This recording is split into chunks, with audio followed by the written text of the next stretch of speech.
Excellencies, ladies and gentlemen, we will now proceed with the review of Singapore. In accordance with Resolution 5/1, the review is based on the National Report, the compilation of UN information, and the summary of stakeholders' information, both prepared by OHCHR. I now have the honour to give the floor to His Excellency, Mr. Umesh Singh Bhatia, Ambassador Extraordinary and Plenipotentiary and Permanent Representative of the Republic of Singapore to the United Nations Office and other international organizations in Geneva, and the delegation to introduce the report. Your Excellency, the floor is yours.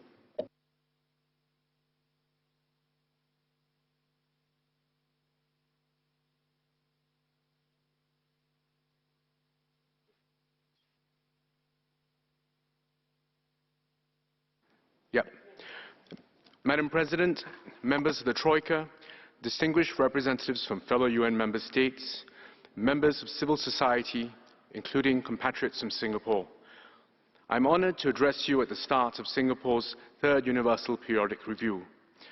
Allow me first to commend the UPR Secretariat and the Troika for all their support in arrangements for today's review. Special virtual modalities have allowed the UPR to continue uninterrupted during the COVID-19 pandemic. This is vital. The UPR mechanism is the signature process of the Human Rights Council. It has helped to promote the protection of human rights globally. The high level of engagement at these virtual sessions emphasizes the value placed on the UPR mechanism by all UN member states. Madam President, Singapore engages in each UPR cycle with sincerity and seriousness. Like previous cycles, today's review is an opportunity to reflect constructively with our peers on our human rights journey to date. We look forward to the exchange with our fellow states and receiving their recommendations. The importance we place on this process is reflected not only in the size of our delegation participating virtually from Singapore today, but also its strength and its diversity.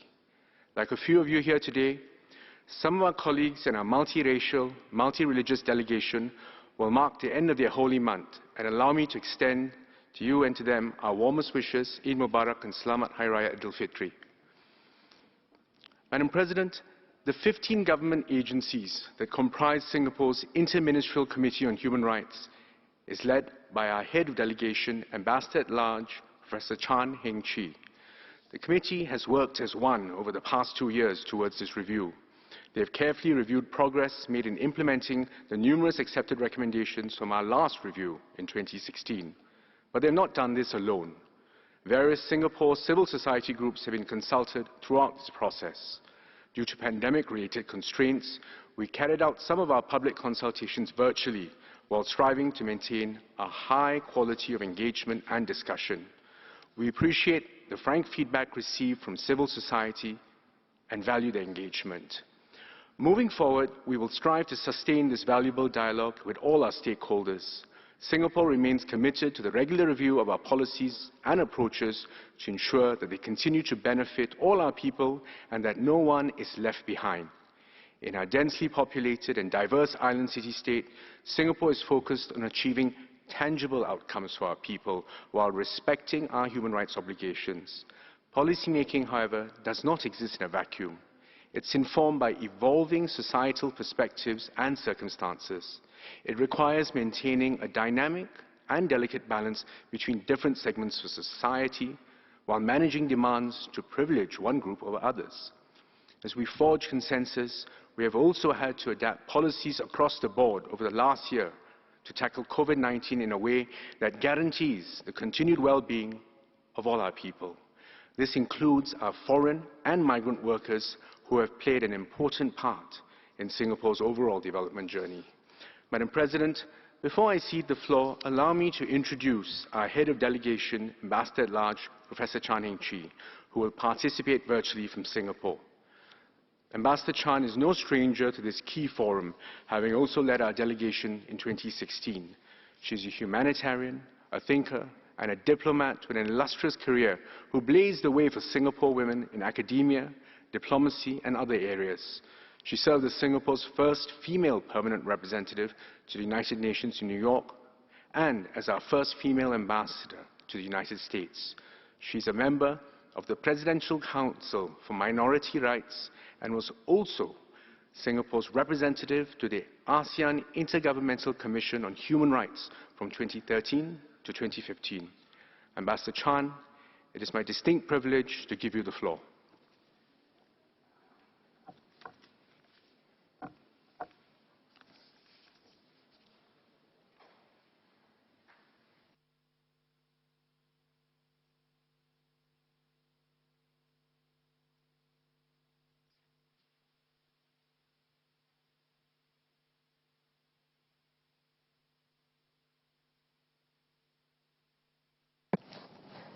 Madam President, members of the Troika, honorable council members, distinguished representatives of observer states, a very good afternoon to all of you from Singapore. My delegation and I are honored to address you today for Singapore's third Universal Periodic Review. We are meeting in extraordinary times. The COVID-19 pandemic has exacted a huge toll in human and economic costs. It has also accelerated profound, longer-term transformations in the way we live, work, and organize ourselves as societies. For example, technological advances have brought many benefits to society, but also exacerbated inequality, social divisions, misinformation, as well as a digital divide. The COVID-19 pandemic has also created new challenges in fulfilling the pledge of the UN Agenda for Sustainable Development to leave no one behind. We need to do more to support the most vulnerable members of our societies. Like the rest of the world, Singapore is not immune.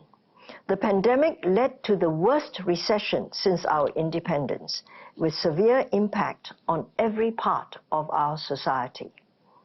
Singapore took swift measures to cushion our population, especially the low income and most vulnerable, from the worst impact. This is not to say that our response has been perfect. We have been doing our utmost to implement a human-centric approach to the pandemic that safeguards the well-being of our population. Given the long-term structural challenges, we are taking measures to emerge stronger and better in the post-COVID-19 world by strengthening our social compact and building a more resilient and sustainable home for our people. Singapore is not new to crises. We had independence thrust upon us in 1965 during a period of great turbulence and intercommunal strife. We are a small island nation with no hinterland or natural resources. We had a low-skilled population and a per capita GDP of just about $500 US. Many did not expect Singapore to survive. Despite the progress we have made over 56 years, we cannot take that survival for granted. That is why we have not wavered in our commitment to build a democratic, fair, and inclusive society, where every Singaporean is valued and can lead a fulfilling life. Let me outline Singapore's approach towards promoting and protecting human rights. We strive to achieve better outcomes for our people in a manner that reflects our national context and realities. Singapore is a unique country as a small, densely populated city-state, one of the very few in the world. We are a multiracial and multi-religious society. We are, in fact, one of the most religiously diverse countries in the world. Forging a common national identity while maintaining racial and social harmony is therefore of paramount importance. This has required us to take difficult policy decisions sometimes, to counter social divisions and balance competing rights. Our approach towards promoting human rights is therefore a pragmatic one. We focus on outcomes and a strong adherence to the rule of law. Our goal is to achieve the necessary balance between the interests of the individual and the broader needs of society. This has worked for us. Singapore has been ranked 12th in the UN 2020 Human Development Index, first in Save the Children's 2020 End of Childhood Index, and 12th for gender equality in the 2020 UN Gender Inequality Index. However, there is always room for improvement. We therefore continue to have rigorous domestic debates, both in Parliament and the community, on how we can adapt as circumstances evolve. In preparing for Singapore's third UPR, the government held 3 rounds of consultations with civil society, on top of our regular and ongoing engagement with civil society in the context of human rights. Allow me to take this opportunity to recognize the contributions of civil society towards protecting and promoting human rights. We are grateful for their engagement in the UPR process. Madam President, following our engagement with Member States during Singapore's second UPR in 2016, Singapore has implemented several policies to advance the well-being of our citizens and make our society more inclusive, cohesive, and resilient. I will highlight a few, and members of my delegation will elaborate later. Singapore ratified the International Convention on the Elimination of All Forms of Racial Discrimination in 2017, which was a recommendation made at our second UPR. This underscores Singapore's unwavering commitment to work towards a society free from racial discrimination and in line with SDG 10 on reducing inequality. Whilst Singapore's multiracial social fabric has been strong, we must not be complacent. Home ownership remains a key national policy to ensure that our people enjoy a decent standard of living underpinned by an asset whose value rises with economic growth. In the last 3 years, we have increased grants to help more Singaporeans acquire their own homes, paying special attention to low-income families. Today, over 80% of Singapore's resident population live in public housing, and over 90% own their homes. We have invested significantly in early childhood education, which promotes the right to education. This is also aligned with SDG 4 on inclusive and equitable quality education and lifelong learning opportunities for all. We want to give every child a good start. We also regularly review bursaries for higher education. We will continue to work hard to preserve social mobility so that every Singaporean has a good education and a fair shot at success, regardless of their background. This is fundamental to our meritocratic society. We also recognize the importance of lifelong learning and the need to prepare Singaporeans to cope with structural economic shifts. Through the Skills Future program, we are helping Singaporeans of all ages upgrade and learn new skills to better seize emerging opportunities. At the same time, we have improved social services and introduced greater social protections to ensure that the more vulnerable members of society continue to get the support they need.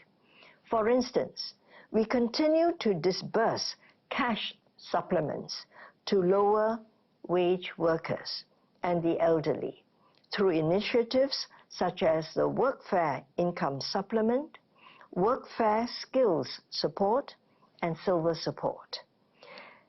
As more daily activities migrate online, we are mindful of a widening digital divide. We have subsidies to ensure that lower income groups can afford digital devices and internet connection. The SG Digital Office was also launched last year to drive the government's concerted push to accelerate digital adoption and to equip groups, including older persons who face challenges going digital, with the necessary digital skills. We have also enhanced access to quality and affordable care for older persons, including measures that enable them to age comfortably within their communities. Ensuring healthy lives and promoting well-being for all enables us to better protect the rights of our older persons and in line with SDG 3. Lastly, our work to eliminate discrimination against women and to enhance equality between men and women never stops. We started a national conversation series last September, to get feedback from our people on issues concerning our women at home, at workplaces, in schools, and in the community. These conversations will result in a white paper with recommendations to enhance women's development, which will be submitted to Parliament. Madam President, Singapore is a country with no natural resources, no water, no minerals, no energy, very limited land. But we have one important resource, our people. Our independence was proclaimed on the promise that Singapore would forever be a sovereign, democratic, and independent nation, founded on the principles of liberty and justice, ever seeking the welfare and happiness of our people in a more just and equal society. These words remain as true today as they did 56 years ago. We strive to provide the best outcomes for our people and to build a fair, just, and caring community where they can thrive. We will continue to do so and adapt as we address the evolving needs of our society. It is our long-standing view that there can be no one-size-fits-all approach to development and the realization of human rights. Each society has its own unique circumstances. Singapore's approach to governance and achieving human rights may differ from others, but this does not mean that we cannot learn from each other, especially as we navigate a more complex and volatile post-COVID world. We look forward to engaging with states to share good practices on how to better human rights outcomes for our people. Thank you.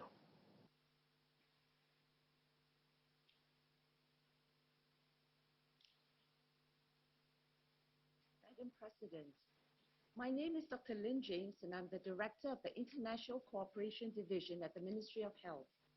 I will speak about the impact of the COVID-19 on Singapore and our response. The COVID-19 pandemic posed a particularly serious threat to Singapore. With the third highest population density in the world and one of the fastest aging populations in Asia, there was a high risk of the virus spreading out of control and claiming many lives.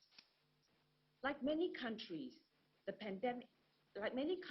we had to take difficult decisions to safeguard public health.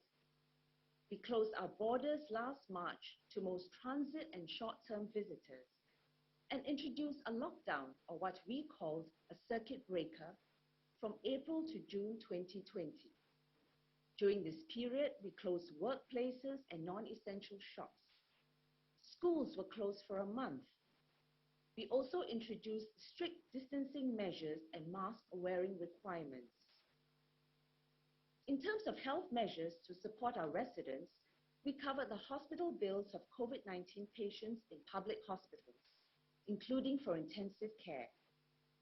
This continues to apply for all long-term residents of Singapore, whether they are citizens or not, who have remained in the country since the start of the pandemic. We are fortunate to have started rolling out our national vaccination strategy, which prioritizes high-risk and vulnerable groups, including migrant workers. In March this year, we began vaccinating migrant workers living in dormitories. By the end of April, 42,000 migrant workers were fully vaccinated.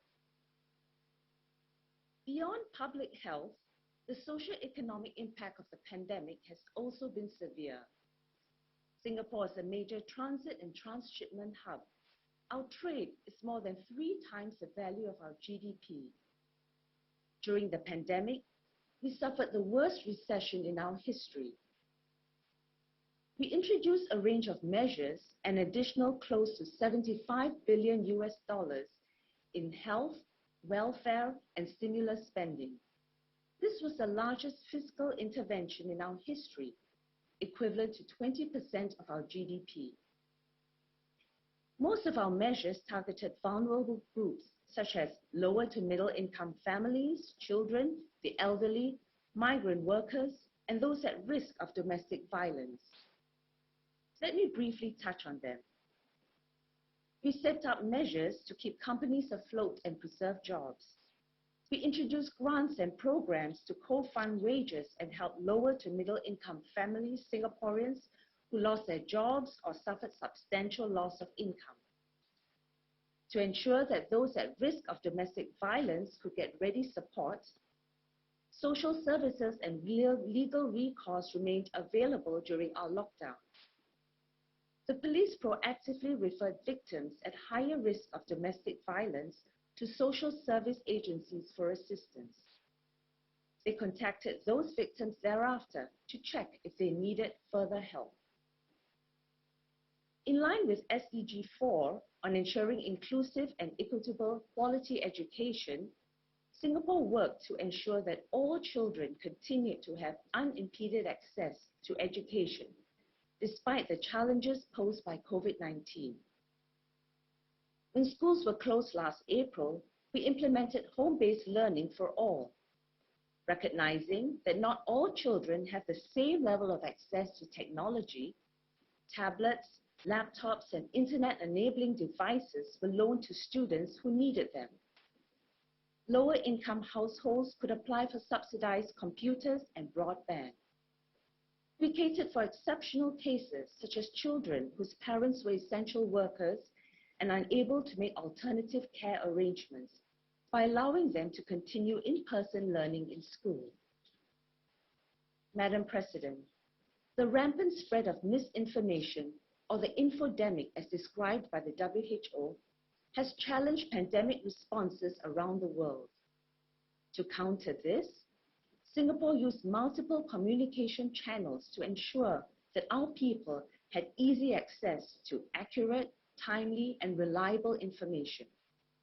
For instance, we have provided daily updates via an official government WhatsApp channel on the number of COVID-19 cases, the number of completed vaccinations, and the latest government measures. Our Prime Minister and other ministers also regularly address the public. Accurate information is key to public participation in the collective response to countering the pandemic. We actively counter the spread of false information on the pandemic through public clarifications and the judicious use of the Protection from Online Falsehoods and Manipulation Act, or POFMA. My colleague from the Ministry of Law will elaborate on this later. As with all countries, the COVID-19 pandemic has presented novel challenges and tested our society, economy, and public institutions. We will continue to learn from our experiences and shape our response to ensure that no one in Singapore is left behind in our recovery. Thank you. I thank His Excellency and the delegation for these statements. We will now begin our interactive dialogue. Before giving the floor to delegations for their questions and comments, I would like to remind you that the speaking time will be 45 seconds for all. I wish to reiterate that issues of a political, bilateral, and territorial nature should be kept out of our deliberations, and United Nations terminology should be used when referring to states and territories. Please be reminded that the use of the words recommend or recommendation will ensure that the relevant parts of your statements are included in the recommendation section of the working group report. I will now refer to the list of speakers, and I give the floor to Vietnam.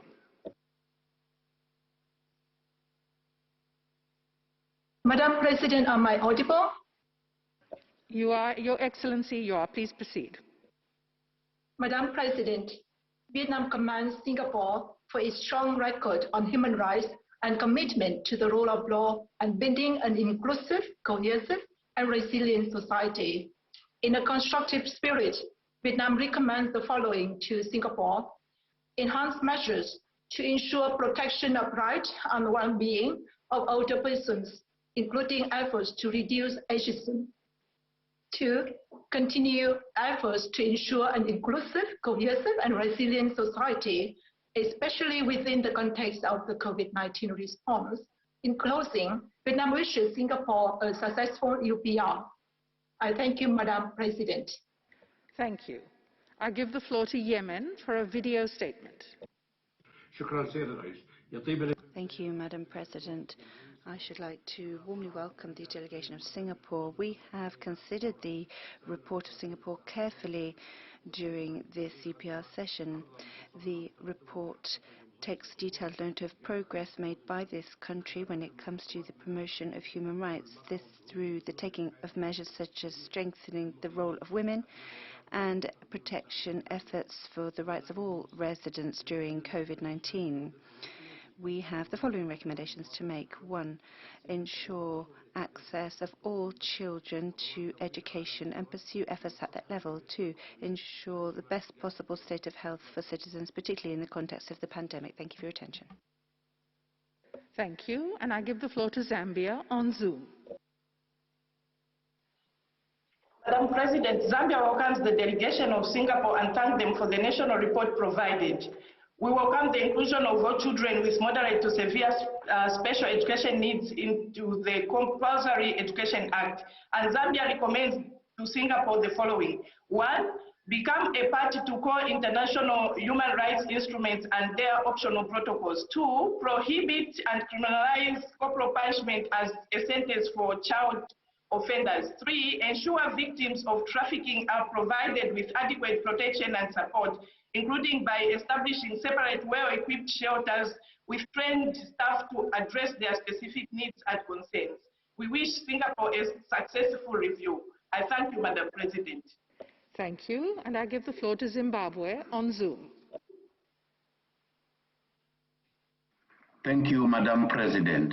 Zimbabwe welcomes and thanks the delegation of Singapore for its report.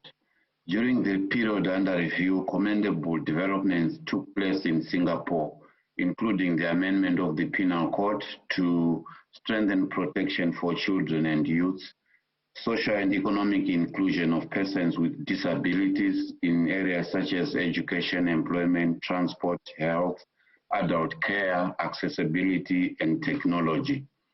We recommend that Singapore continues its efforts to ensure greater representation of women in politics and public services, as well as on boards of listed companies and statutory entities. I thank you, Madam President. Thank you. I give the floor to Afghanistan for a video statement. Afghanistan welcomes Singapore's delegation and we commend its decision on the inclusion of all children with moderate to severe special education needs in the Compulsory Education Act. In the spirit of constructive engagement, we wish to make the following recommendations.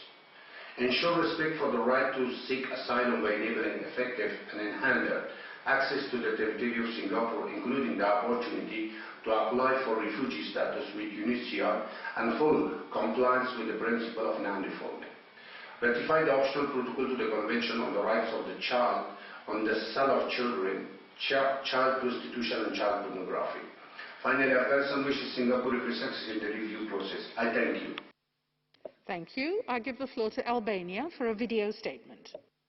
Madam President, Albania welcomes the delegation of Singapore and thanks it for the presentation of the national report. We commend Singapore for the active contribution to the work of the Human Rights Council and the UPR process. We encourage Singapore to become a party to core international human rights instruments and to extend a standing invitation to all UN Special Procedure mandate holders. Albania notes with appreciation Singapore's efforts to strengthen the position of women, including through the launch of the conversations. Albania recommends that Singapore, 1. Establish a moratorium on executions with a view to abolishing the death penalty. 2. Consider establishing an independent national human rights institution in accordance with the Paris Principles. We wish Singapore a successful review. Thank you. I give the floor to Algeria for a video statement. Madame la Présidente, ma délégation souhaite... President, my delegation warmly welcomes that of Singapore. We welcome the inclusion of all children with special educational needs under the law on mandatory education and measures to strengthen shared domestic and family responsibilities, particularly through flexible work. We recommend strengthening and expanding programs and policies to combat violence against children. And secondly, continue to expand provision of social services to the public in order to make the social protection system more effective. Thank you. Thank you. I give the floor to Argentina for a video statement. Argentina recommends 1. Ratifying the International Convention for the Protection of All Persons Against Enforced Disappearance, the International Covenant on Civil and Political Rights, the International Covenant on Economic, Social and Cultural Rights, the Convention Against Torture and Other Cruel, Inhuman or Degrading Treatments. 2. Joining the 1951 Convention on the Status of Refugees, adopting national legislation on asylum, working with UNHCR, joining the Convention on the Status of Stateless Persons of 1954 and the Convention to Reduce Statelessness of 1961. Adopt measures to criminalize all forms of sexual violence against women, that was 3. 4. Withdraw reservations to the Convention on the Elimination of Discrimination Against Women and consider ratifying the optional protocol. Thank you. Thank you. I give the floor to Armenia for a video statement.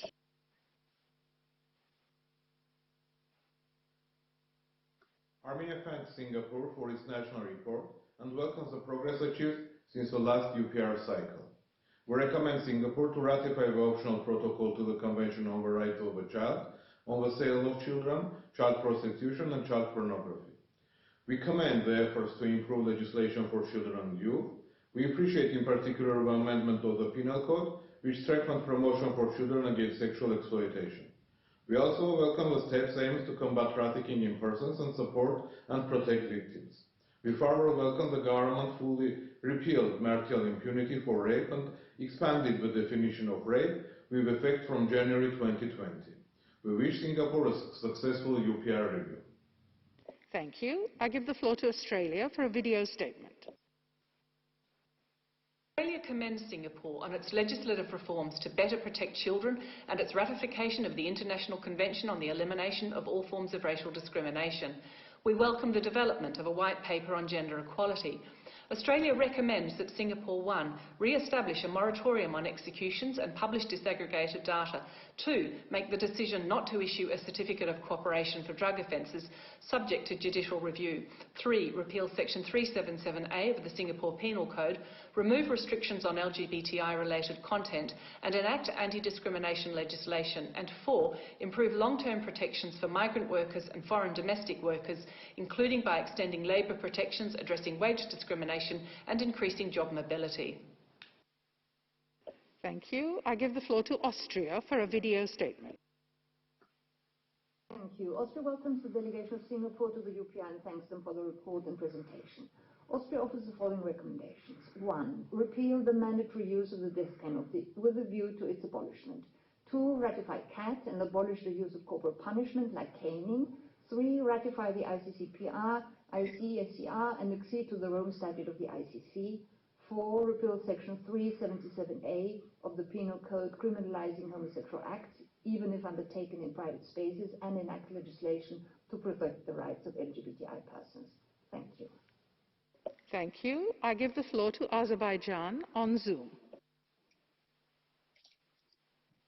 Madam President, Azerbaijan welcomes the delegation of Singapore. We commend Singapore for the steps taken to ensure accessibility, affordability, and quality of early childhood education. We recommend Singapore to improve access to quality education for vulnerable groups, including children with disabilities and from low-income households. We appreciate Singapore for its commitment to protection of women against violence. We welcome forming the Task Force on Family Violence and recommend Singapore to continue ensuring that there are sufficient measures in place to protect the rights of women and girls, including from domestic violence. We commend the significant efforts made to protect the rights of all residents during the COVID pandemic and encourage Singapore to continue its robust COVID-19 response. We wish Singapore a very successful review. I thank you. Thank you. I give the floor to the Bahamas on Zoom. Thank you, Madam President. The Bahamas extends a warm welcome to the delegation of Singapore, and we appreciate Singapore's detailed national report and commend efforts undertaken thus far. We congratulate Singapore's efforts to increase women's participation in politics and public service and strides taken to build an inclusive and socially cohesive society that supports the elderly and persons with disabilities. The Bahamas recommends that Singapore, 1, review the Protection from Online Falsehoods and Manipulation Act, and 2, encourage the implementation of environmental legislation to combat climate change and its negative impacts on human rights. We wish Singapore a successful UPR process. I thank you. Thank you. I give the floor to Bahrain for a video statement. Welcomes the delegation of the Republic of Singapore and thanks them for their presentation. We commend Singapore's commitment in protecting human rights, and we welcome its roles in adopting a human-centered approach during the pandemic, as well as their ongoing efforts in promoting religious harmony. On this regard, we offer the following recommendations. 1. To continue efforts to improve the accessibility, affordability, and equality of early childhood education to give every child a good start. 2. To continue strengthening legislation and policies to protect women and girls from violence. We wish Singapore a successful review. Thank you. I give the floor to Bangladesh for a video statement. Madam President, Bangladesh commends Singapore for making further progress in promoting and protecting the rights of children, youth, women, migrants, and the older persons. We recommend Singapore to continue its efforts to ensure safe and secure work environment as well as welfare of migrant workers, including through extending social protection to them as they face the onslaught of COVID-19 pandemic. And second, strengthen its efforts to combat climate change and adopt effective policies to transition to a low-carbon economy. We wish Singapore a successful review. I thank you. Thank you. I give the floor to Barbados on Zoom. Thank you very much, Madam President. Barbados warmly welcomes the delegation of Singapore and appreciates the additional information provided today.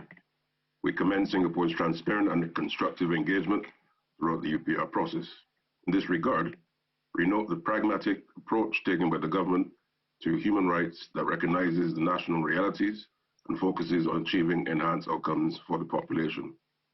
Barbados recommends that Singapore continues to improve the accessibility, affordability, and quality of early childhood education, further strengthen and protect racial and religious diversity, deepen efforts to protect women from abuse, neglect, self-neglect, and neglect, due to physical or mental disability. Barbados, as a fellow small island developing state, commends Singapore for its commitment and demonstrated by the resources allocated for strengthening its social safety net in areas such as health and education. Thank It is you. recognized. Thank you. Sorry, Ambassador, I'm going to have to stop you. The time is up. I now give the floor to Belarus for a video statement. We welcome the delegation of Singapore and thank it for presenting its national report. In a positive spirit, we note the state social programs, the measures to empower women, the integration of persons with disabilities, the creation of a barrier-free environment, the provision of early years education, and the legislative protection of children from sexual exploitation. We recommend, 1, continue to consider the possibility of acceding to the core human rights treaties. 2, further step up efforts to combat human trafficking, including ensuring the effective identification and protection of trafficking victims. We wish Singapore a successful UPR. Thank you. Thank you. I give the floor to Belgium for a video statement.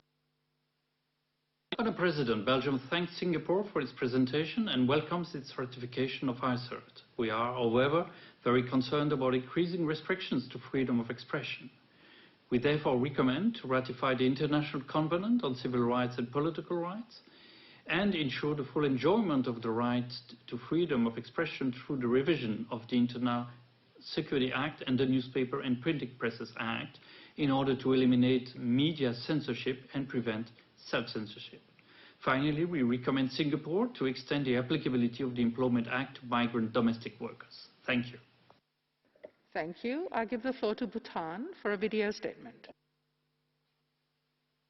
Bhutan welcomes the many initiatives taken by Singapore, such as the enactment of the Vulnerable Adults Act, the Civil Support Scheme, and the introduction of a system of reserved elections for the presidential office. We would also like to commend Singapore's response to the pandemic. As a fellow small state, we remain cognizant of many challenges. Despite the challenges, Singapore has achieved remarkable socio-economic progress, as evidenced by its high ranking on the UN Human Development Index. This is a testament of the good leadership and the sound policies in Singapore.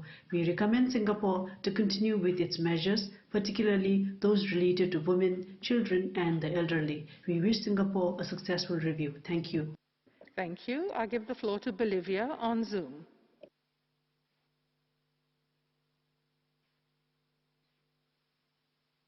Bolivia, you have the floor. Gracias, Presidenta. Thank you, President. Bolivia thanks Singapore for presenting its report and recognizes the progress made in human rights, particularly the protection of vulnerable groups, including migrants, particularly during the pandemic. We wish to point to the recommendations made by Bolivia at the last review, particularly on women's participation, and now recommend continuing efforts to incorporate all women in political and public life, continue efforts to increase participation and recognition of minorities, and continue efforts to combat climate change. Thank you.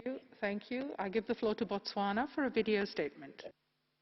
Madam President, we warmly welcome the delegation of the Republic of Singapore to the third cycle of the UPR process and thank them for a comprehensive national report.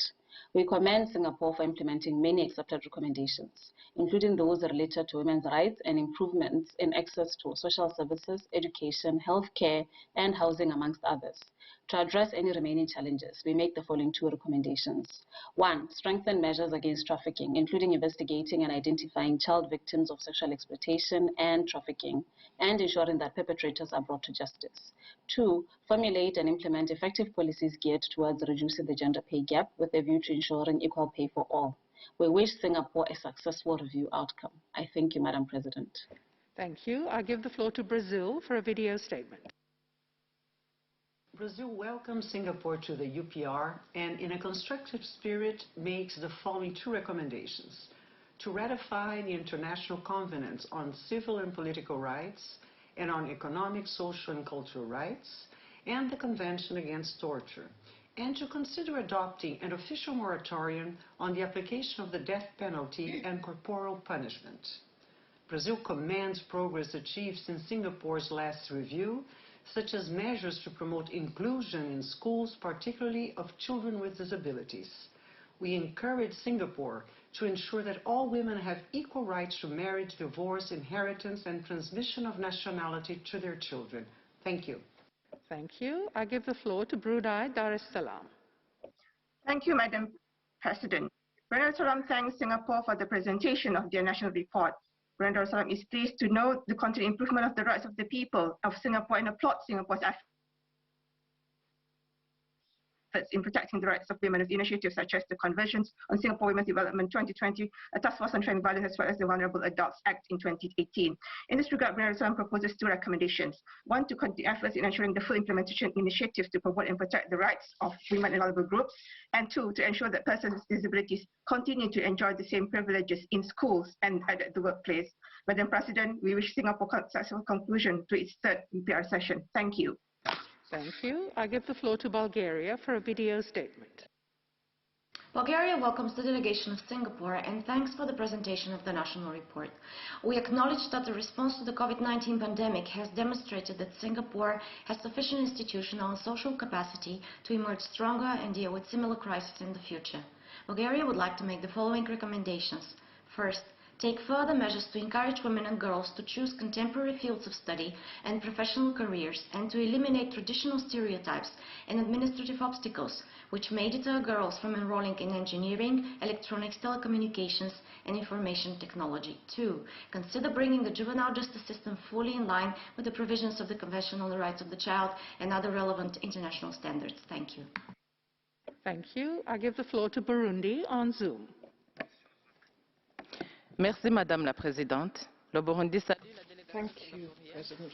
Burundi welcomes the delegation of Singapore and thanks Singapore for its commitment to the UPR. We welcome the measures taken to address the COVID-19 pandemic and recommend continuing to support persons who have been negatively affected by the pandemic, particularly those from low or middle-income households. Burundi notes with satisfaction the efforts by Singapore to strengthen social harmony and cohesion and recommends continuing to broaden the shared space for different racial and religious groups in order to promote social inclusion and racial harmony. We welcome the measures taken to improve the promotion and protection of the rights of the child, older persons and women, and we wish Singapore a successful UPR. Thank you. Thank you, and of course Burundi was here in person. I give the floor to Cambodia for a video statement. Madam President, Cambodia congratulates Singapore's significant progress in the areas of healthcare, education, protection of the elderly, and prevention of human trafficking. We commend Singapore's responses to the COVID-19 pandemic, including the inoculation rollout and the creation of an emerging stronger task force to identify opportunities in the post-COVID-19 world. We also welcome the adoption of various legislations in support of vulnerable groups of children, women, and persons with disabilities. Cambodia would like to offer two recommendations. First, continue provision of social support for the vulnerable groups, especially those disproportionately affected by the COVID-19 pandemic. Second, take additional steps to further enhance the right to education among less privileged children. I thank you. Thank you. I give the floor to Cameroon on Zoom. Madam Chair, the Cameroonian delegation welcomes and congratulates Singapore for the excellent quality of its report and notes considerable improvements in the promotion and protection of human rights. Cameroon would like to make the following recommendations. 1. Strengthen legislation for children and youth. 2. Strengthen cooperation with the UN in the protection of children's rights. 3. Continue to enhance protection for women against violence. 4. Continue efforts to ensure the well-being, health, and safety of migrants. Finally, intensify efforts to build an inclusive society where persons with disabilities are empowered to participate fully in society. Cameroon delegation wishes Singapore a successful review. Thank you, Madam Chair. Thank you. Thank you. I give the floor to Canada for a video statement. Thank you. Canada welcomes the steps taken by Singapore to enhance gender equality. Canada recommends that Singapore 1. Enact comprehensive national anti-discrimination legislation to prohibit discrimination. 2. Address discriminatory laws and practices against the LGBTI community, including through the repeal of Section 377A in the Penal Code. Enable transgender persons to change their legal sex without undergoing sex reassignment surgery. 3. Review and amend the Protection Against Online Falsehoods and Misinformation Act to establish an independent body to review possible cases of disinformation and to ensure its consistency with the accepted principles of international law. 4. Significantly improve living conditions of migrant workers' dormitories and extend labor protections under the Employment Act to include domestic workers. 5. Abolish the death penalty. Canada is pleased to note that Singapore repealed marital immunity for rape in May 2019. Thank you. Thank you. And I give the floor to Chad on Zoom. Merci, Madame la Présidente. Thank you, President. Chad welcomes the delegation of Singapore and congratulated on the presentation of the report, which emphasizes the priorities of Singapore and the progress made by the government in promoting and protecting human rights, particularly the rights to education and health, the rights of women and girls, the rights of the child, the rights of persons with disabilities and migrants. We recommend 1. Continuing efforts to maintain racial and religious harmony in the country given the diversity of the population and the obligations under the Convention on the Elimination of Racial Discrimination.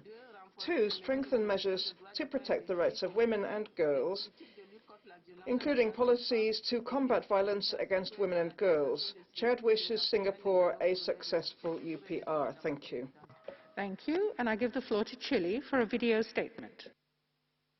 Señora Presidenta, agradecemos a la President, we thank Singapore for presenting its national report and recommend ratifying the International Covenants on Civil and Political Rights and Economic, Social and Cultural Rights and the Conventions Against Torture and Against Enforced Disappearance. 2. Create a national human rights institutions with autonomy and independence in keeping with the Paris Principles. 3. Take necessary measures to decriminalize consensual same-sex relations and make progress on eradication of all forms of violence and discrimination against LGBTI persons. And 4. Consider establishing a moratorium on the use of the death penalty. Thank you. Thank you. I give the floor to China for a video statement. 主席女士，中国代表团欢迎新加坡建设性。 Thank you. We welcome the participation of Singapore in the UPR. We welcome the efforts and the progress made by Singapore on promoting and protecting human rights and combating COVID-19, promoting socio-economic development sustainably in a tolerant society. We have 2 recommendations. 1, continue promoting economic and social development sustainably and improving living conditions, and 2, continue to improve public health to protect the right to health. We wish Singapore every success in the UPR. Thank you. Thank you. I give the floor to Colombia for a video statement. A nombre de Colombia agradezco a la Thank you. We welcome the distinguished delegation of Singapore and thank it for presenting the national report. The actions taken on access to education deserve particular recognition. Considerable resources have been put into education with an improvement in its quality. Singapore is always among the first 5 in the PISA tests of the OECD, and we would like to call on Singapore to share with other countries, such as Colombia, its experience under its Kids Start program. Thank you. Thank you. I give the floor to Costa Rica on Zoom. Gracias, señora presidenta. Costa Rica. Thank you, President. We thank the delegation of Singapore for presenting its report and note the progress made on access to education. We respectfully recommend establishing a moratorium on the death penalty with a view to its abolition, ratifying the Convention Against Torture and guaranteeing an end to corporal punishment and take measures to protect the rights of migrant workers with maternity leave and fully recognize the legal capacity of persons with disabilities, as well as making a standing invitation for special procedures. Thank you. Thank you. I give the floor to Côte d'Ivoire on Zoom. La Côte d'Ivoire félicite Singapour. Thank you. We congratulate Singapore on the progress made for the implementation of the recommendations accepted in the last cycle and constructively make the following recommendations. 1. Eliminate all forms of racial discrimination through tangible measures, including the full implementation of the Convention on the Elimination of Racial Discrimination. 2. Ratify the optional protocol to the Convention on the Elimination of all forms of discrimination against women. 3. Abolish the practice of caning in the public education system and hold public information and education campaigns to limit the use of caning in the family. We wish every success to Singapore in the UPR. Thank you. Thank you. I'll give the floor to Croatia for a video statement. Thank you, Madam President. Croatia welcomes the delegation of Singapore and thanks them for the report. We welcome certain legislative changes related to that penalty. However, we would like to see steps taken towards the moratorium. We regret that conscientious objectors to military service are routinely put on trial and imprisoned, as there is no possibility of civil service in the country. We recommend to Singapore first to ensure strict compliance in all death penalty cases with international fair trial standards and provide psychological and other support necessary to children whose parents have been sentenced to death. And second, to enact laws that will allow for a civil service alternative to military service for those who refuse military service on grounds of conscience. We wish Singapore a successful session. I thank you. Thank you. I give the floor to Cuba for a video statement. Saludamos a la delegación. Thank you. We welcome the delegation of Singapore, thank it for its presentation of the report, and recommend 1. Continuing efforts to guarantee full participation by persons with disability within society in keeping with the national programs and policies, and 2. Continue implementing measures to improve access to and quality of education, particularly in the early years. We recognize Singapore's efforts on the progress and empowerment of women, particularly through the initiative Conversations on the Development of Women in Singapore, whose results will be presented to Parliament this year, and other measures taken in recent years. We wish success to Singapore in the UPR and in implementation of the recommendations. Thank you. Thank you. I give the floor to Cyprus for a video statement. President, Cyprus welcomes the participation of the delegation from Singapore as well as the presentation of its report and would like to recommend 1. Consider establishing an official moratorium on executions. 2. Strengthen non-discrimination policies to include all vulnerable groups, including non-citizens. 3. In working towards ratifying the CRC optional protocol on the sale of children, thoroughly investigate all cases of child sexual abuse, sale of children, and child exploitation to ensure perpetrators are brought to account. And 4. Mainstream tolerance teaching, social justice, and anti-bias education throughout the educational system. I thank you. Thank you. I give the floor to the Czech Republic for a video statement. The Czech Republic welcomes the delegation of Singapore. We appreciate measures introduced by the government of Singapore to improve the situation of women, including the criminalization of marital rape or increased penalties for the trafficking of women and girls. We also welcome the ratification of CERT. We recommend the following. Firstly, ratify the core international human rights treaties, including the ICCPR, CESAR, CAT, and SAD. Secondly, adopt a moratorium on executions with the ultimate aim of abolishing the death penalty. Thirdly, ensure the full enjoyment of the right to freedom of expression, eliminate media censorship, and allow peaceful demonstrations without any restrictions. Fourth, eliminate all forms of discrimination, including those based on sexual orientation and gender identity, and repeal legal provisions that criminalize homosexuality. I thank you. Thank you. I give the floor to the Democratic People's Republic of Korea. DPRK highly commends Singapore for its strong efforts and tangible progress since last UPR, despite unprecedented challenges of COVID-19 pandemic. My delegation wishes the government of Singapore greater success in its future endeavor for the promotion and protection of human rights by building inclusivity, safeguarding social cohesion, and meeting the objectives of the 2030 Agenda for Sustainable Development. 2 recommendations. 1. Continue efforts to fulfill international obligations for the promotion and protection of human rights by further developing and implementing comprehensive national plans and programs. 2. Continue implementation of social-oriented policies aimed at further improving the well-being of the citizens based on the fundamental goals of ensuring equality, harmony, and opportunity for all. We wish Singapore success. Thank you. I'll give the floor to Denmark for a video statement. Denmark welcomes the delegation of Singapore. We commend Singapore on its gender review. However, we are concerned about freedom of expression and discrimination. Denmark recommends the government to first repeal the Protection from Online Falsehood and Manipulations Act. Second, incorporate the principle of non-discrimination into domestic legislation, including on the basis of gender, sexual orientation, and gender identity. Third, ratify the Convention Against Torture. Denmark wishes Singapore a successful review. I thank you. Thank you. I give the floor to Djibouti for a video statement. Madam President, Djibouti welcomes the high-level delegation of Singapore and thanks it for presenting its national report. My delegation appreciates the efforts undertaken by Singapore to promote human rights within its domestic legislation, in particular with the implementation of a large number of measures focusing on children, women, migrants, persons with disabilities or the elderly. Djibouti wishes to make the following recommendations to Singapore. 1.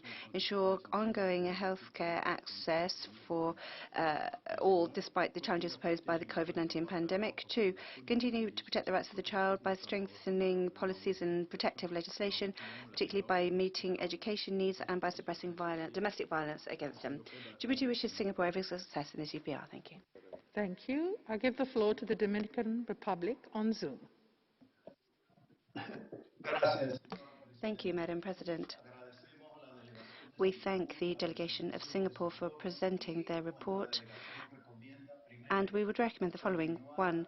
Continue to strengthen measures on the law to prevent trafficking and to strengthen the protection for victims. 2. Promote implementation of policies for integration for migrants. And 3. Promote greater social inclusion of persons with disabilities.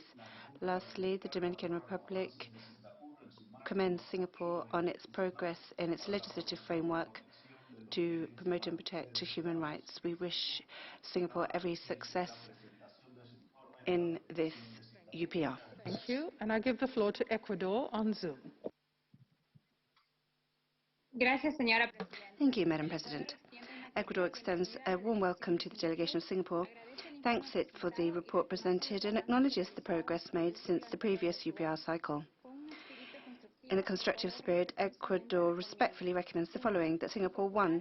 Include in its domestic legal order the express prohibition of all forms of discrimination against women and girls, as well as discrimination on grounds of gender, ethnic origin or nationality. 2. Promote reform of the law to prevent trafficking in persons to facilitate effective protection of victims and the accountability of perpetrators. Ecuador wishes the delegation of Singapore every success in the final adoption of its UPR report. Thank you. Thank you. I give the floor to Egypt for a video statement. Madam President, our delegation would like to welcome the delegation of Singapore and thank them for their presentation. We wish them a successful review. The delegation of Egypt would like to commend the efforts made by the government of Singapore since the last UPR in promoting and protecting human rights, namely in safeguarding the freedom of religion, cultural diversity in society, and reinforcing the rights of the youth, women, children, and people with disability. In a constructive spirit, we would like to make the following recommendations. 1. Pursue national efforts to achieve the 2030 Sustainable Development Goals. 2. Continue to provide necessary training for law enforcement officers in the promotion and protection of human rights. And thank you. Thank you. I give the floor to El Salvador for a video statement. Thank you, Madam President. We welcome the distinguished delegation of Singapore and we thank them for the presentation of their report. In a constructive spirit, El Salvador respectfully recommends that Singapore 1. Ratify the main international human rights treaties that it has not yet ratified. 2. Strengthen actions to ensure the protection of migrant workers and their families. 3. Continue efforts to promote and protect the human rights of elder persons and of persons with disabilities. El Salvador wishes Singapore every success in the adoption of its report. Thank you, Madam President. Thank you. I give the floor to Eswatini on Zoom.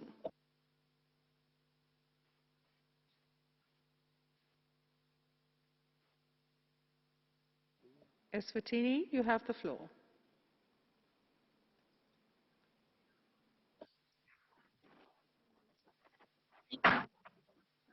Warmly welcomes the delegation from Singapore and notes Singapore Geneva implementation of the UPR. In the spirit of constructive dialogue, we recommend the following. 1. To continue improving the rights of women and girls, ensuring access to social benefits, health, and education. 2. To continue promoting welfare to all migrant populations, ensuring that they have access to health and social benefits. 3. Continue promoting laws that cater for the elderly, people living with albinism, and people living with disabilities. 4. Continue strengthening its laws to curb human trafficking and people smuggling. Eswatini wishes Singapore success in her third cycle review. I thank you, Madam President. Thank you. I give the floor to Ethiopia on Zoom. Madam President, Ethiopia welcomes the delegation of Singapore to the UPR working group. We commend Singapore for its continuous engagement with the UPR process and the steps taken to protect and fulfill human rights. Among others are the adoption of the Vulnerable Adults Act to protect persons who are unable to protect themselves from abuse, tripling annual spending on early childhood education, and the launching of Care Shield as long-term care insurance for severely disabled persons. We congratulate Singapore for swearing in the first female president, ratification of the ICERD, and increased representation of women in parliament. We wish to recommend Singapore 1. Continue efforts in implementing the enabling master plan to promote the social and economic inclusion of persons with disabilities. 2. Scale up safety net measures I'm to sorry, provide but support. I'm going to have to interrupt you because of time constraints. I give the floor to Fiji for a video statement. Thank you, President. Fiji commends Singapore for its work in addressing and bringing attention to climate change. Fiji offers the following recommendations. 1. Ensure that women, children, persons with disabilities, minority groups, and local communities are meaningfully engaged in the development and implementation of climate change and disaster risk reduction frameworks. 2. Continue to develop its juvenile justice system in conformity with the Convention on the Rights of the Child. 3. Continue efforts to tackle the gender pay gap as a complex problem to be addressed from multiple angles and at multiple levels. Thank you. I'll give the floor to Finland for a video statement. Finland highly appreciates the engagement of Singapore in the UPR process and wishes to recommend the following. Firstly, to amend the legislation that restricts the right to freedom of expression, association and peaceful assembly to ensure that the legislation complies with international human rights standards. Secondly, to establish immediately a moratorium on executions with a view to abolishing the death penalty completely in line with previous recommendations. Thirdly, to ratify the ICCPR, ICESCR Convention Against Torture and the OPCAT in line with previous recommendations. I thank you. Thank you. I give the floor to France on Zoom. Merci, Madame la Thank you, Madam President. I should like to warmly thank the delegation of Singapore for the presentation of its report. France recommends to Singapore that it, 1. Establish a moratorium on capital executions with a view to abolishing the death penalty. 2. Sign and ratify the International Covenant on Civil and Political Rights, the International Covenant on Economic, Social and Cultural Rights, and the International Convention for the Protection of All Persons from Enforced Disappearance. 3. Accede to the Rome Statute forming the basis of the International Criminal Court. 4. Renew efforts in favour of freedom of expression, in particular freedom of the press. 5. Create a legal framework promoting and strengthening the fight against all discrimination based on gender or sexual orientation. 6. Pursue the fight against harassment. I have to interrupt you because of time constraints. I give the floor to Gabon on Zoom. Madame la Présidente. Madam President, My delegation welcomes the delegation of Singapore and commends it on the presentation of its national report. We welcome the full participation of Singapore in the UPR mechanism, and we recommend the following. 1. Ratify the optional protocol on the Convention on the Rights of the Child regarding sale of children, child prostitution and child pornography. 2. Pursue efforts to combat domestic violence and trafficking in persons while encouraging positive measures taken by Singapore to ensure promotion and protection of human rights. The delegation of Gabon wishes Singapore every success in this review. Thank you. Thank you. I give the floor to Georgia for a video statement. Georgia warmly welcomes the delegation of Singapore and thanks the head of the delegation for the national report. We laud Singapore for the ratification of this CED and welcome the increased dynamics of Singapore's cooperation with the human rights mechanisms. We appreciate Singapore's measures to address the impact of COVID-19, providing same level of care to both citizens and migrant workers. With this, we would like to recommend to the government of Singapore to take further measures in advancing women's protection, interest and development, to reinvigorate steps towards the ratification of the optional protocol to the Convention of the Rights of Child on the sale of children, child prostitution and child pornography. We wish the delegation of Singapore a very successful UPR. Thank you. I give the floor to Germany for a video statement. Madam President, Germany commends Singapore for repealing the immunity for marital rape.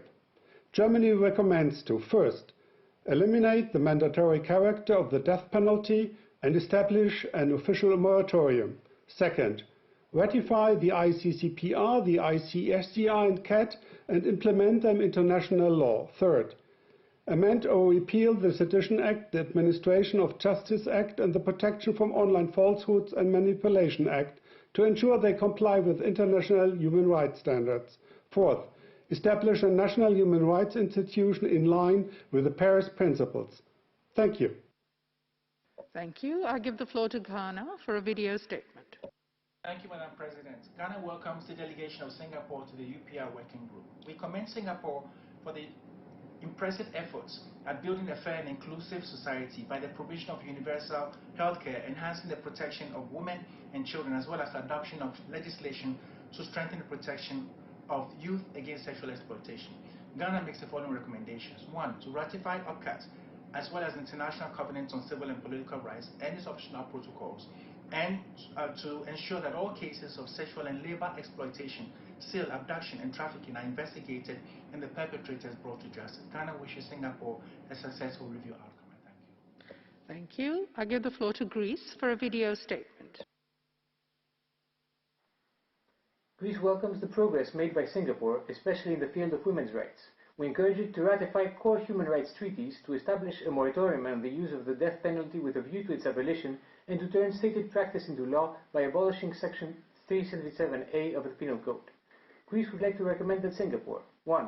Incorporate the principle of non-discrimination into its domestic legislation and effectively prohibit discrimination in line with its international obligations as per the CRC and CEDAW. 2. Establish mechanisms to identify and protect child victims of trafficking and sexual exploitation. 3. Ensure that victims of sexual harassment in the workplace have access to effective complaints procedures, protection measures, and recourse to remedies. I thank you. Thank you. I give the floor to Guyana on Zoom. Thank you, Madam President. Guyana commends Singapore for progress achieved in promoting and protecting human rights and for its positive engagement with UN human rights mechanisms. We recommend that Singapore, 1.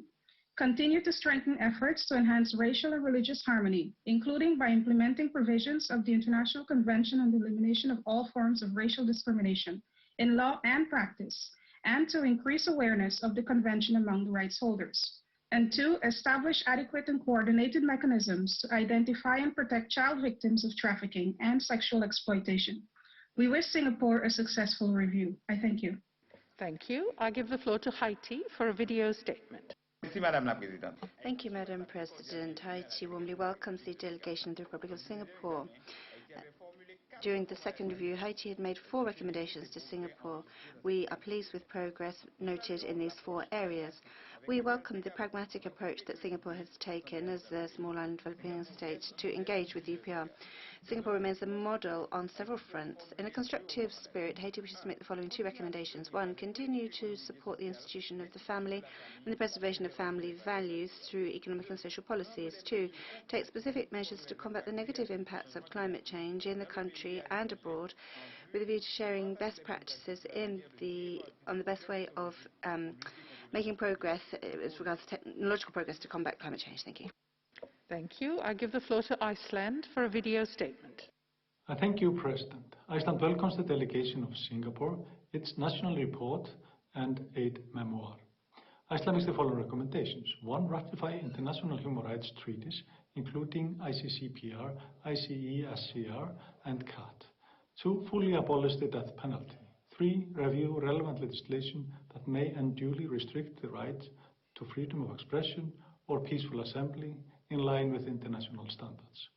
4, decriminalize consensual sexual relations between adults of the same sex and expand its anti-discrimination legislation to include a prohibition of discrimination on the basis of sexual orientation and gender identity. I wish Singapore all success for its review. Thank you. I give the floor to India for a video statement. Madam President, we warmly welcome the presentation by the delegation of Singapore. We comment the measures outlined in the National Report of Singapore to promote and protect human rights since the last review in 2016, including those taken in response to the challenges posed by the COVID-19 pandemic. In the spirit of constructive cooperation, India recommends the following to Singapore. 1, continue with measures in furtherance of gender equality, particularly in employment. 2, consider efforts to ensure free, equal and non-discriminatory access to quality education for all. And 3, continue with measures to protect the rights of migrant workers, especially in the context of the COVID-19 pandemic. We wish the delegation of Singapore all the success in its review. Thank you, Madam President. Thank you. I give the floor to Indonesia for a video statement. Indonesia thanks Singapore for their report. We appreciate the progress made since its last review, including enactment of legislation and policy to improve living standards of its people. We also commend the efficient and fast response of Singapore in addressing COVID-19, including in protecting the low-income, vulnerable residents and migrant workers. We wish to recommend the following. First, to ratify ICCPR, CAT, and Convention on Migrant Workers. Second, to continue support ICER in advancing human rights in the region. Third, extend cooperation to address corruption and transnational organized crime that impact the enjoyment of human rights. Fourth, to provide a robust, faster response for requests of consular cooperation and treatment of migrant workers. We wish Singapore a successful review. Thank you. Thank you. I give the floor to the Islamic Republic of Iran on Zoom. Thank you, Madam President. Iran welcomes the delegation of Singapore to this UPR session. We commend Singapore's significant efforts to protect human rights of its residents during the COVID-19 pandemic. Iran recommends that Singapore, 1, continue to strengthen efforts to support victims of domestic violence, including by providing greater access to social services. 2, and strengthen its efforts in the fight against trafficking in persons and protecting victims of trafficking. 3, enhance efforts to build inclusive infrastructure for persons with disabilities, such as in public transport and public amenities. We wish Singapore a successful review. I thank you. Thank you. I give the floor to Iraq for a video statement. شكرا السيد الرئيس. يرحب وفد جمهورية العراق. Thank you, Madam President. We welcome the delegation of Singapore and we note the efforts made in the presentation of the report. We welcome the cooperation of this country with the human rights mechanisms, including the submission of reports to the treaty bodies. We also welcome the improved participation of women in public life and political life, as well as measures taken to strengthen their role in society and the family. Our recommendations: 1, to pursue efforts to ensure suitable education for children, 2, pursue efforts to promote the rights of the elderly. We wish Singapore every success. Thank you. I give the floor to Ireland for a video statement. Ireland warmly welcomes the delegation of Singapore and thanks it for its presentation today. We acknowledge efforts to advance human rights since Singapore's last review, including with regard to education, health and women's rights, and the ratification of CERD. Ireland makes the following recommendations to the Singapore authorities. 1. Introduce measures to restrict the use of the death penalty and consider a moratorium on executions as a step towards abolition. And 2. Review the operation of the Administration of Justice Protection Act and the Protection from Online Falsehoods and Manipulation Act to ensure that they do not interfere with the right to freedom of expression. Thank you. Thank you. I give the floor to Israel for a video statement. Israel commends Singapore for ensuring the protection of religious groups and for its recent effort in preventing a terrorist attack on a synagogue within the country. We like to commend also Singapore for its progress since its last UPR in improving the rights of women, persons with disabilities, and older persons. Israel would like to recommend the following. 1. Ensure the accessibility of healthcare and support services to all persons with disabilities without discrimination. 2. Ensure that victims of sexual harassment in the workplace have access to effective complaint procedure, protecting measures and recourse to remedies. 3. Ensure that LGBTQI persons are effectively protected against all forms of discrimination. Thank you. Thank you. I give the floor to Italy on Zoom. Italy thanks Singapore for the presentation of its national report. We welcome the ratification of the International Convention on the Elimination of All Forms of Racial Discrimination and the commitment to strengthen women's rights and gender equality and to adopt a human-centered approach in response to the COVID-19 pandemic. Italy offers the following recommendations. Establish a moratorium of capital execution with a view to fully abolishing the death penalty. Consider ratifying the International Covenant on Civil and Political Rights and its optional protocols. Ensure that freedom of opinion and expression as well as peaceful assembly are protected. Continue implementing measures to promote gender equality. Decriminalize consensual same-sex relations. We wish the distinguished delegation of Singapore a successful review. I thank you, Madam President. Thank you. I give the floor to Japan for a video statement. Japan warmly welcomed the delegation of Singapore to this session. Japan highly appreciates the positive steps taken by Singapore to protect and promote the rights of women and children, including its active support to increase women's participation in politics and public service, and amendments of the Penal Code to strengthen protection for children and youth against sexual exploitation. Japan would like to make 2 recommendations. 1. Develop a national action plan in line with the UN guiding principles on business and human rights. And 2. Advance national effort toward accession to the convention relating to the status of refugees and its protocol. We wish the delegation of Singapore every success in the review. I thank you. Thank you. I give the floor to Jordan for a video statement. Thank you, Madam President. We would like to welcome the participation of Singapore in this UPR. We value the progress made by Singapore in the protection and the promotion of human rights, especially in the protection of vulnerable groups such as women, children, and people with disability. We would like to make 2 recommendations. 1, to continue to enhance legislative and policy measures to protect children and youth from abuse and violence at home. 2nd, to continue to strengthen efforts in order to enhance interracial and interreligious dialogue and respect, including through initiatives such as the International Conference on Cohesive Societies. And at the end, we would like to wish a successful review to Singapore, and thank you, Madam President. Thank you. I give the floor to Kazakhstan for a video statement. Kazakhstan welcomes the delegation of Singapore to the 3rd cycle of UPR. We welcome the reforms undertaken since the last UPR, including the ratification of CRD. Taking this into consideration, we make the following recommendations to Singapore. Continue cooperation with OHCHR and other UN bodies and mechanisms. Continue efforts to strengthen and protect social, economic, and cultural rights for all people, including the rights of women and children and persons with disabilities. We wish the delegation of Singapore a successful review. Thank you. I give the floor to Kenya on Zoom. Kenya commends, thank you, Madam President. Kenya commends Singapore for taking requisite measures to promote and protect human rights for its citizens, among them ratifying the International Convention on the Elimination of All Forms of Racial Discrimination, amending the Penal Code in 2019 to strengthen protection for children and youth against sexual exploitation and Children and Young Persons Act, enacting the Vulnerable Adults Act in 2018, amongst others. Kenya recommends the following: intensify efforts to increase women participation in politics and in public service, take appropriate measures to promote awareness on gender-based violence in households. I thank you. Thank you. I give the floor to Kuwait on Zoom.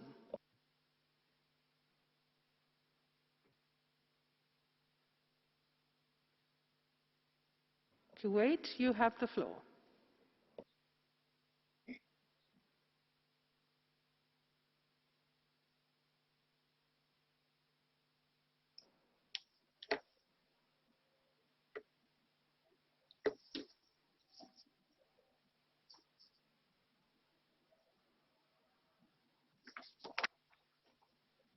I understand they are not in the room. I give the floor to Kyrgyzstan for a video statement. Kyrgyzstan welcomes the delegation of Singapore and thanks for their national report. We commend Singapore for ratifying the International Convention on the Elimination of All Forms of Racial Discrimination and the ASEAN Convention Against Trafficking in Persons, especially women and children. We also welcome Singapore's efforts to protect and promote women and children's rights, the rights of persons with disabilities, and the rights of migrants. Considering Singapore's impressive measures in response to COVID-19 pandemic, we recommend the following. First, continue to ensure that Singapore's response to COVID-19 is inclusive, including in its vaccination rollout. Second, continue to ensure that the rights of older persons are protected, particularly during the pandemic, including through enhancing the relevant policies. In conclusion, we wish Singapore successful review. Thank you. I will now give the floor to the delegation of Singapore to address observations and comments that have been raised so far. Your Excellency, you have the floor. Madam President, I am Ang Bilian, the Director General of Social Welfare in Singapore. I will speak on supporting and protecting women and children, persons with disabilities, the elderly, and other vulnerable groups in Singapore that many countries have spoken on. We are doing our utmost to give every child a good start in life in Singapore. In the next few years, my government will spend more than US $1.52 billion annually to increase access to quality and affordable preschools. This is more than 5 times what we spent in 2012. For children from less privileged background, we provide upstream support through the Kids Start program.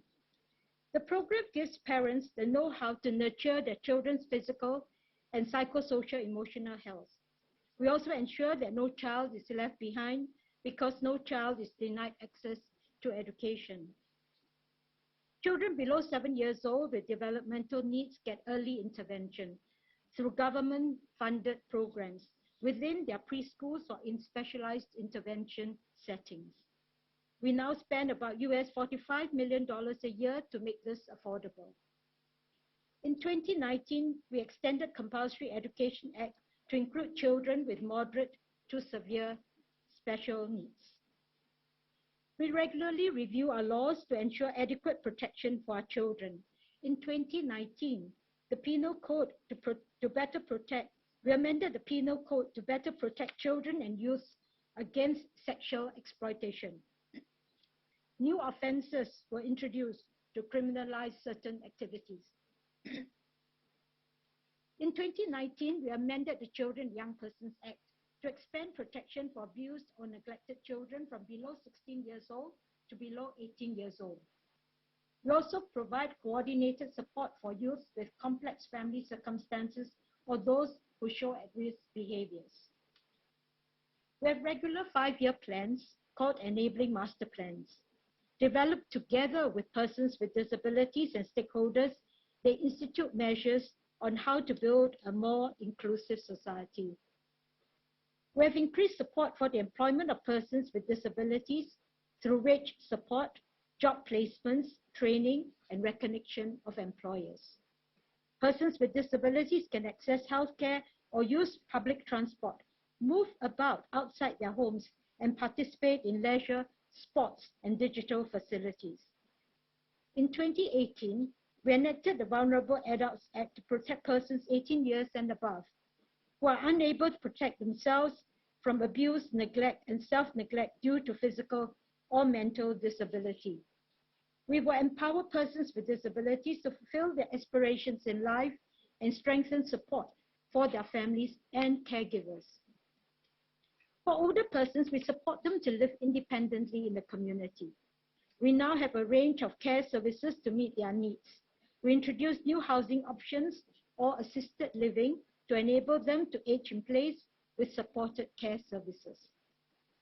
Outside the home environment, we made our roads and our public transport system almost completely barrier-free. Public buses are wheelchair accessible. Likewise, our subway system. Our code on accessibility in the built environment has also been refined to have universal design concepts. We have strengthened protection for women against violence, enhanced support for survivors of violence, and shifted mindsets around reporting violence. In 2019, we amended the Women's Charter, which is our law, to take strong action against online vice syndicates who exploit women and girls. We amended the Penal Code in the same year. We repealed marital immunity for rape. We increased by up to 2 times the penalties for offenses, including those committed against victims in an intimate relationship with the offender. Last year, we formed an interagency task force on family violence, which includes members from the government, judiciary, and civil society. The task force is looking to various recommendations to increase awareness and strengthen attitudes against violence, making it easier for victims to get help, protecting victims to reduce their risk of being harmed again, and holding perpetrators accountable for their actions. More recently, we reviewed the sentencing framework for sexual and hurt offenses. We will raise penalties to better deter crimes such as outrage of modesty and deal with egregious cases more severely. We have heard from our head of delegation about the ground-up conversations in Singapore on the Singapore women's development. To date, we have conducted more than 100 conversations with thousands of Singaporeans from all walks of life. What has emerged is the need for societal mindset changes on gender stereotypes, strengthen protection of women and girls, and support for women in achieving their career goals. Our goal is to achieve greater equality between men and women. The feedback and ideas will help us to review our policies and present a white paper for debate in Parliament. We will work with various community and civil society partners to create and implement new solutions. Giving better protection, care, and support for our women is a shared objective among Singaporeans. My government also supports women in the context of the family. Benefits for the development of children, which include subsidies in education, healthcare, childcare, infant care, and even foreign domestic worker levy concessions, are given regardless of the marital status of their parents. In 2016 and 2017, we extended support to unwed parents, including government-paid maternity leave and child development account benefits that have grants to support the child's educational and healthcare expenses. LGBT persons are valuable members of our society. We want to assure delegates from Sweden and Spain who asked about protection of LGBT persons that just like other Singaporeans, LGBT persons have equal access to opportunities and support, such as in education, jobs, and healthcare. Social services accessible to all without discrimination. We oppose violence, abuse, discrimination, and harassment of all individuals, including those who are LGBT. Laws are in place to protect victims from domestic violence regardless of their sexual orientation. Madam President, we will continue to provide equal opportunities for all Singaporeans to flourish in their chosen field. Thank you.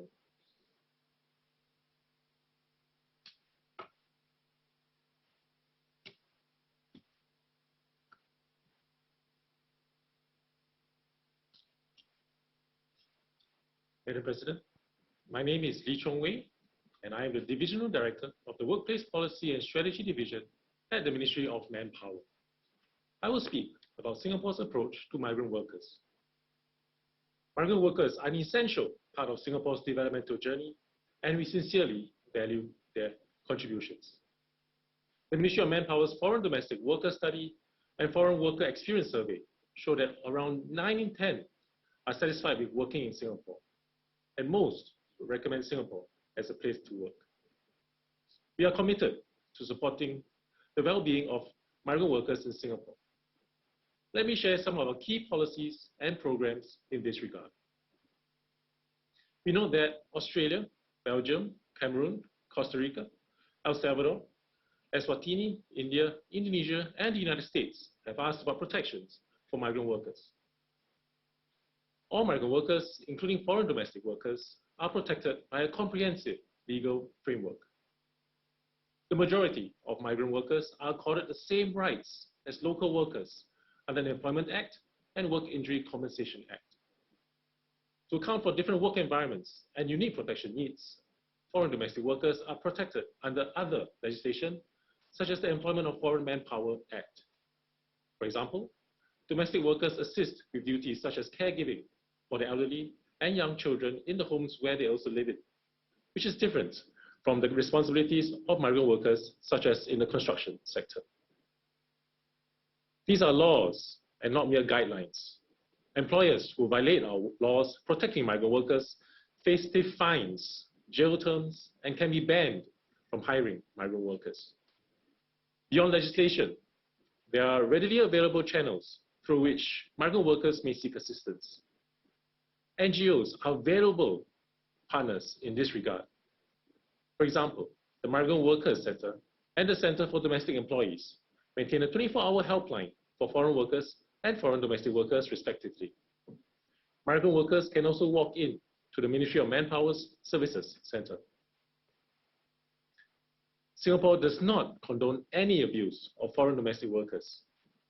We have adopted a three-pronged approach of education, detection, and deterrence to safeguard against this. First, we educate employers on the responsibilities towards their foreign domestic workers through the employer's orientation program. All newly arrived foreign domestic workers are also given information on their rights and where they can seek help if their rights are violated. Second, we work with the Center for Domestic Employees to interview all first-time foreign domestic workers in their native language within the first few months of their employment to check on their well-being. Third, to deter abuse, we amended the Penal Code in 2019 to double penalties against individuals who abuse vulnerable victims, including foreign domestic workers. To enhance support for foreign domestic workers and reduce the incidence of abuse, we recently introduced house visits to check on their well-being as well as their working and living environment. We note Germany's and Australia's questions related to change of jobs by migrant workers. Generally, an employer's consent is required before a migrant worker can seek new employment in Singapore. This is to balance the interest of migrant workers to change jobs and the interest of employers for stability and predictability in the employment relationship. That said, an employer's consent is not required when there are breaches of legal protections, such as non-payment of salary. We investigate all reports seriously, and if breaches are found, migrant workers can find alternative employment in Singapore, even if the employer terminates their work pass. We recognize that high recruitment fees create unnecessary financial burdens for migrant workers and have put in place measures to prevent this practice in Singapore. For instance, we have legislation on the maximum amount that Singapore-based employment agencies can collect from a migrant worker. While we do our best to protect migrant workers here, there are cases of such workers being charged high agency fees in their home countries. To combat this, we share relevant findings from our investigations with foreign authorities to facilitate their own investigations into such practices. We know Bangladesh, Canada, and India have asked questions related to our response to the COVID-19 pandemic. During the COVID-19 pandemic, our priority has been to ensure that our migrant workers are able to receive the medical care required. All migrant workers are given the same level of medical care as any Singaporean who contracts COVID-19, with the full cost of inpatient treatment borne by the government. We also provided migrant workers in dormitories with free COVID-19 tests. To limit the spread of the virus in the migrant worker dormitories last year, we quickly set up an interagency task force. This enabled us to mobilize resources across the government early on to ensure the safety of those living in the dormitories and to provide comprehensive support for migrant workers. We provided daily meals and essentials such as thermometers, masks, and hand sanitizers. We also provided Wi-Fi access across the dormitories and SIM cards so migrant workers could keep in touch with their families. We ensured that they continued to be paid their salaries. Given the highly transmissible nature of the virus, we put in place rules to minimize mixing of workers across the dormitories and workplaces to reduce infections. We recognize the need to care for the well-being of migrant workers in a holistic manner. To this end, we are implementing a comprehensive plan to support their medical and mental health needs under DAWN, which addresses depression, awareness of mental needs, mental wellness, and normalize them back to the workforce. This includes providing telemedicine services, ensuring that all migrant workers have access to 24-hour medical care, and improving their access to mental health care, such as counseling. We are also taking a gradual approach to easing the rules in the dormitories. Looking ahead, we are working with dormitory operators and employers to conduct a holistic review of the migrant worker dormitory standards and management processes.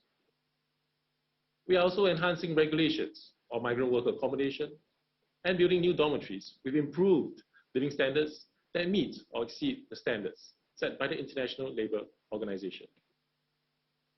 Madam President, we remain committed to ensuring the well-being of our migrant workers through the COVID-19 pandemic and beyond.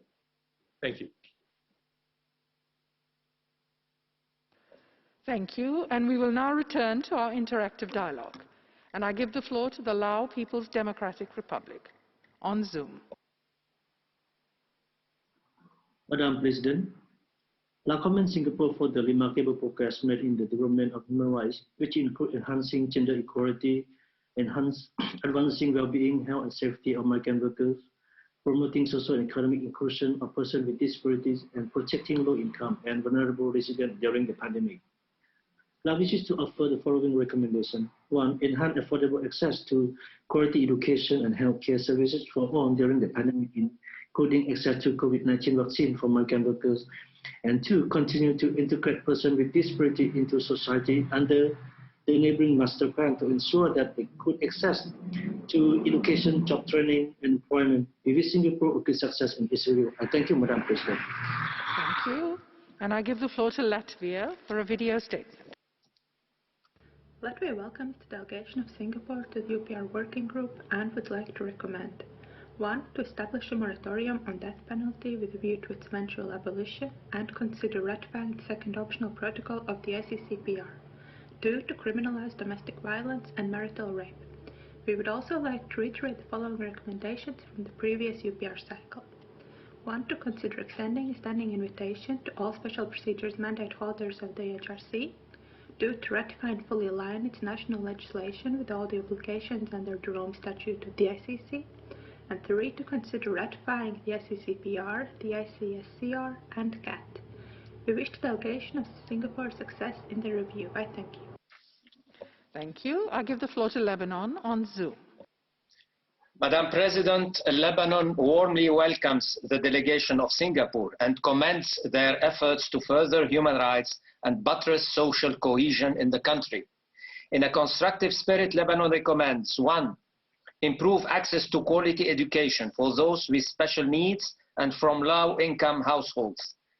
2. Reinforce the legal framework to protect women and girls from domestic violence and sexual abuse. We wish Singapore full success in this review. Thank you, Madam President. Thank you. I give the floor to Libya for a video statement.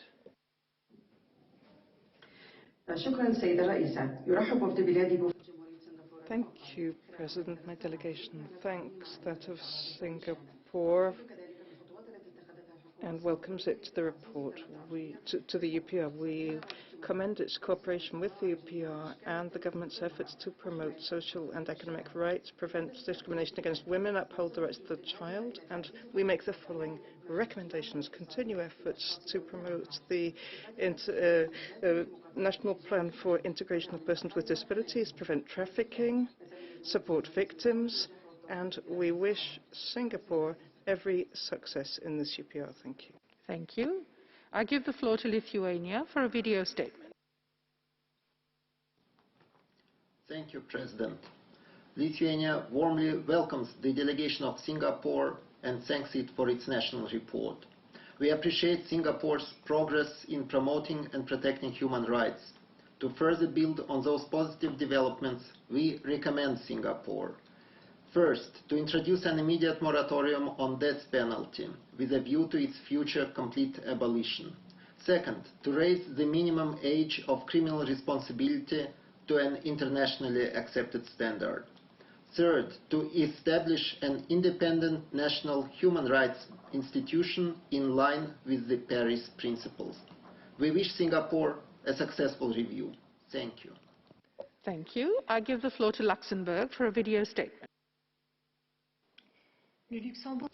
Luxembourg hails the delegation of the Republic of Singapore. Luxembourg welcomes the delegation of Singapore and thanks it for presenting the national report. We congratulate Singapore on ratification 2017 of the International Convention on the Elimination of All Forms of Racial Discrimination.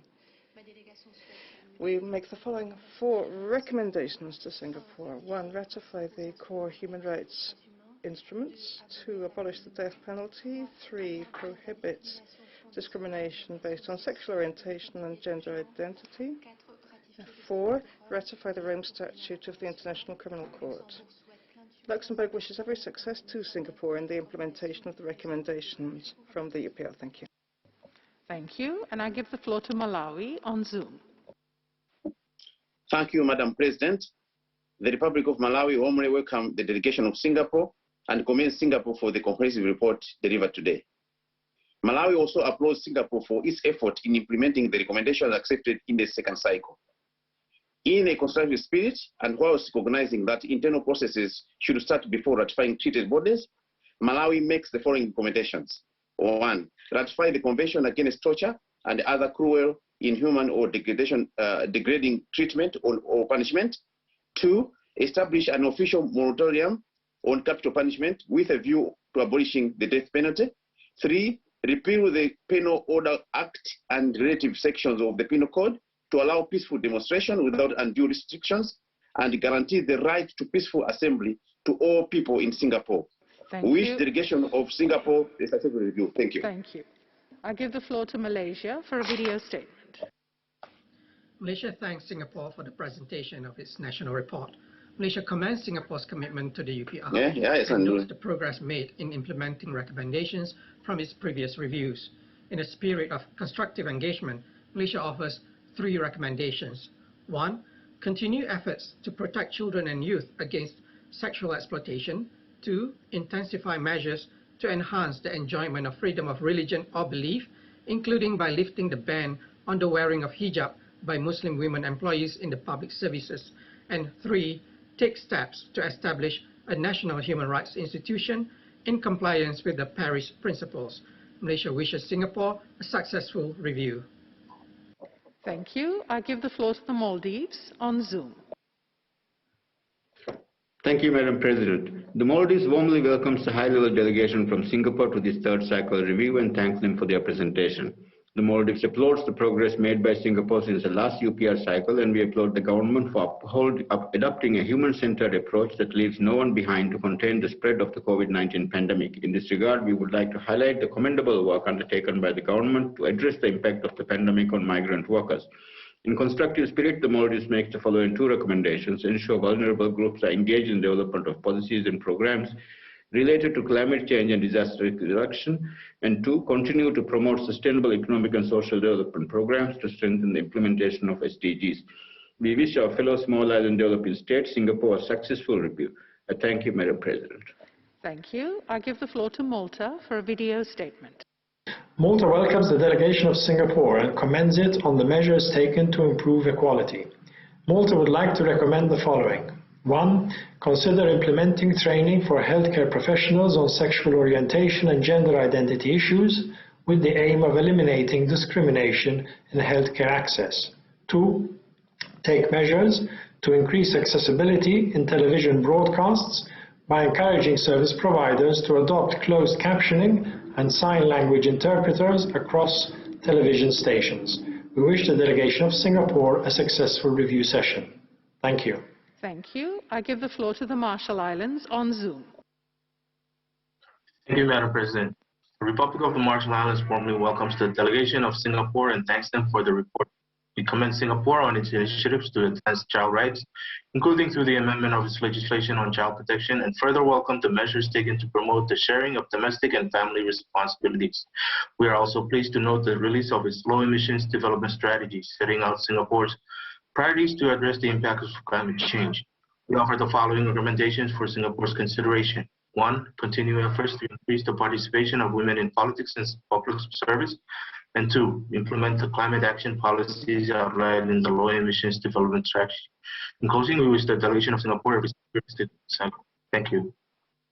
Thank you. I give the floor to Mauritania for a video statement. Thank you, Madam President. My delegation warmly welcomes the esteemed delegation of Singapore and thanks them for the exhaustive presentation of the report.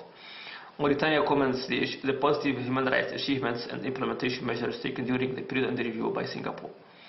In the spirit of constructive dialogue, we would recommend to Singapore the following. Support access to education, housing and healthcare for vulnerable groups such as low-income families.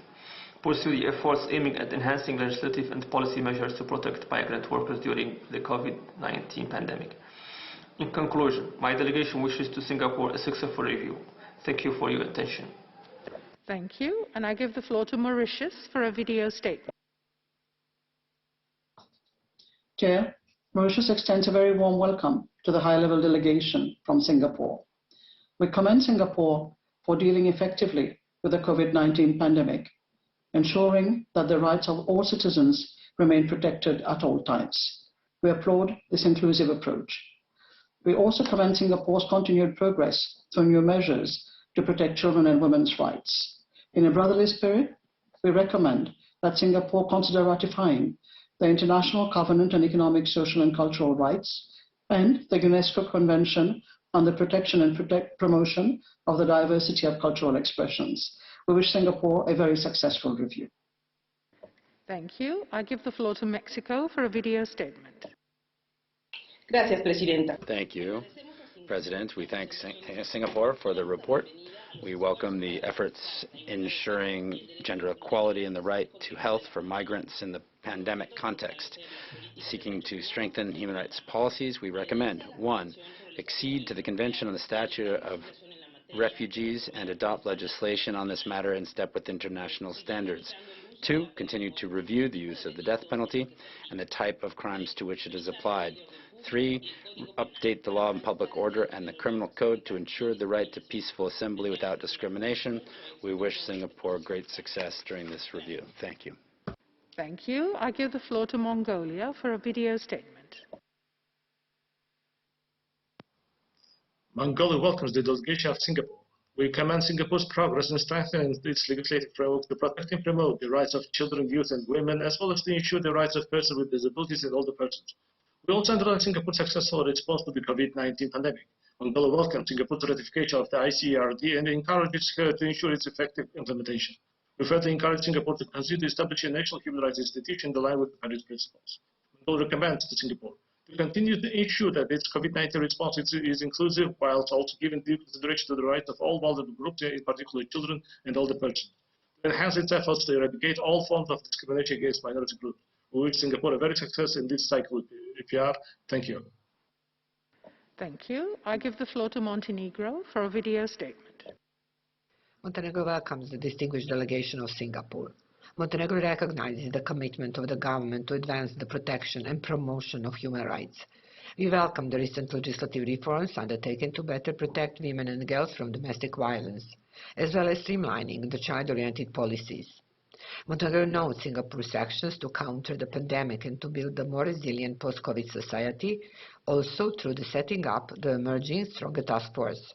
Montenegro recommends to Singapore, 1, to abolish the sentence of life imprisonment for the children under the age of 18, and 2, to establish adequate and coordinating mechanisms to identify and protect child victims of trafficking and sexual exploitation.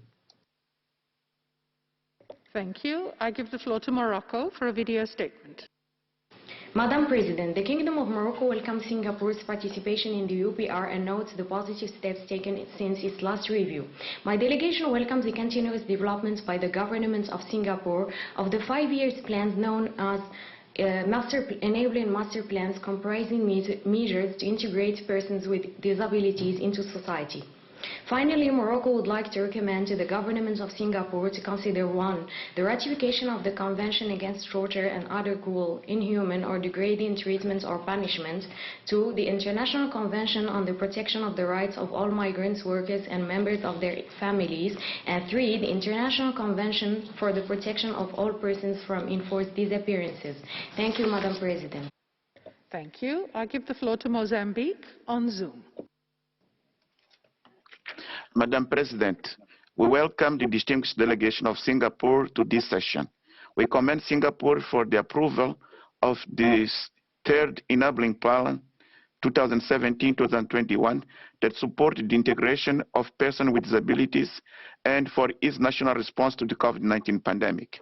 Mozambique offers 2 recommendations to Singapore. 1, to take further measures to ensure the full enjoyment of rights of persons with disabilities in accordance with the CRPD. 2, continue to ensure accessibility of quality education, in particular to children from the low-income families. Mozambique wishes Singapore every success in the present UPR exercise. Thank you, Madam President. Thank you. I give the floor to Myanmar by video statement. Myanmar welcomes the delegation of Singapore to the 38th session of UPR and thank you for their national report and presentation. We commend Singapore for taking concrete measures since last UPR for further promotion and protection of human rights. Myanmar would like to make the following recommendations.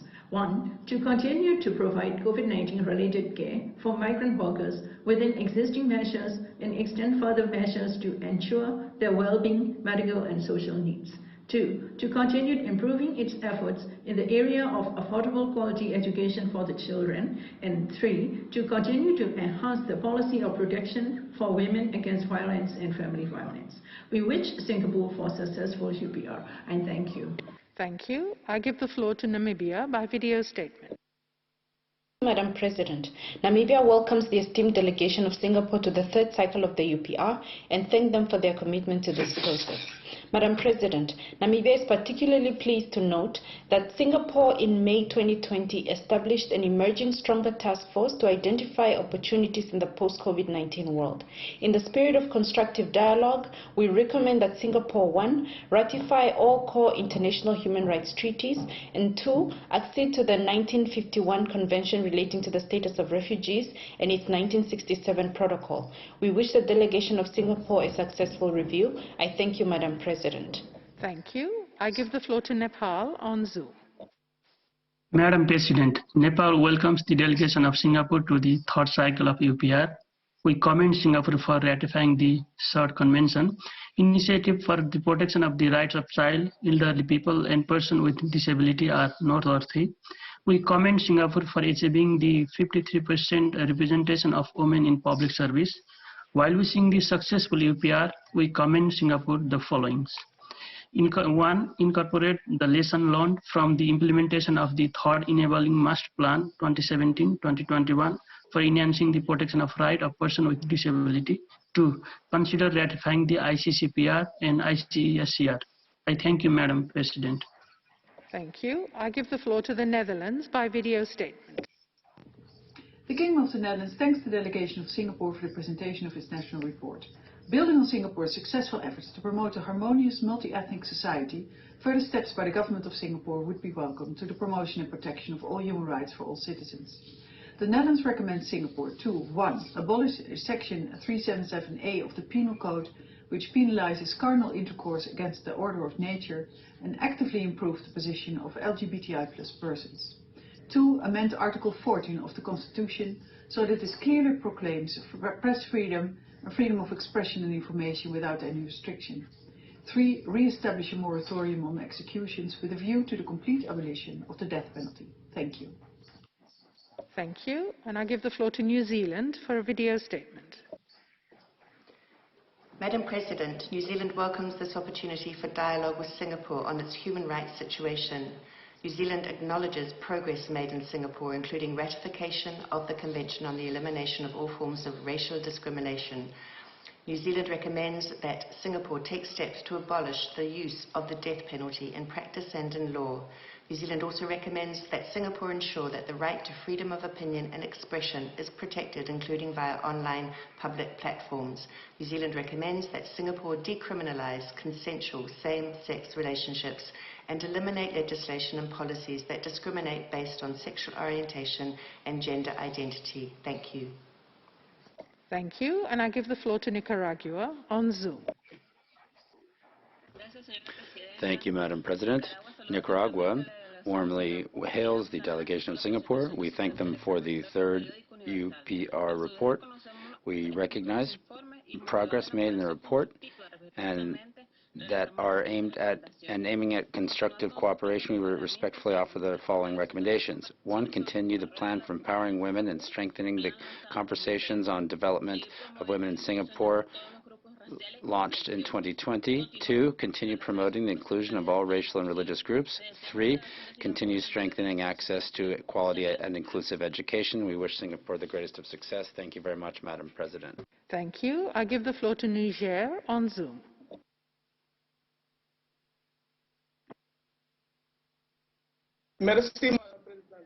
Thank you, Madam President. Niger would like to warmly welcome the Singapore delegation.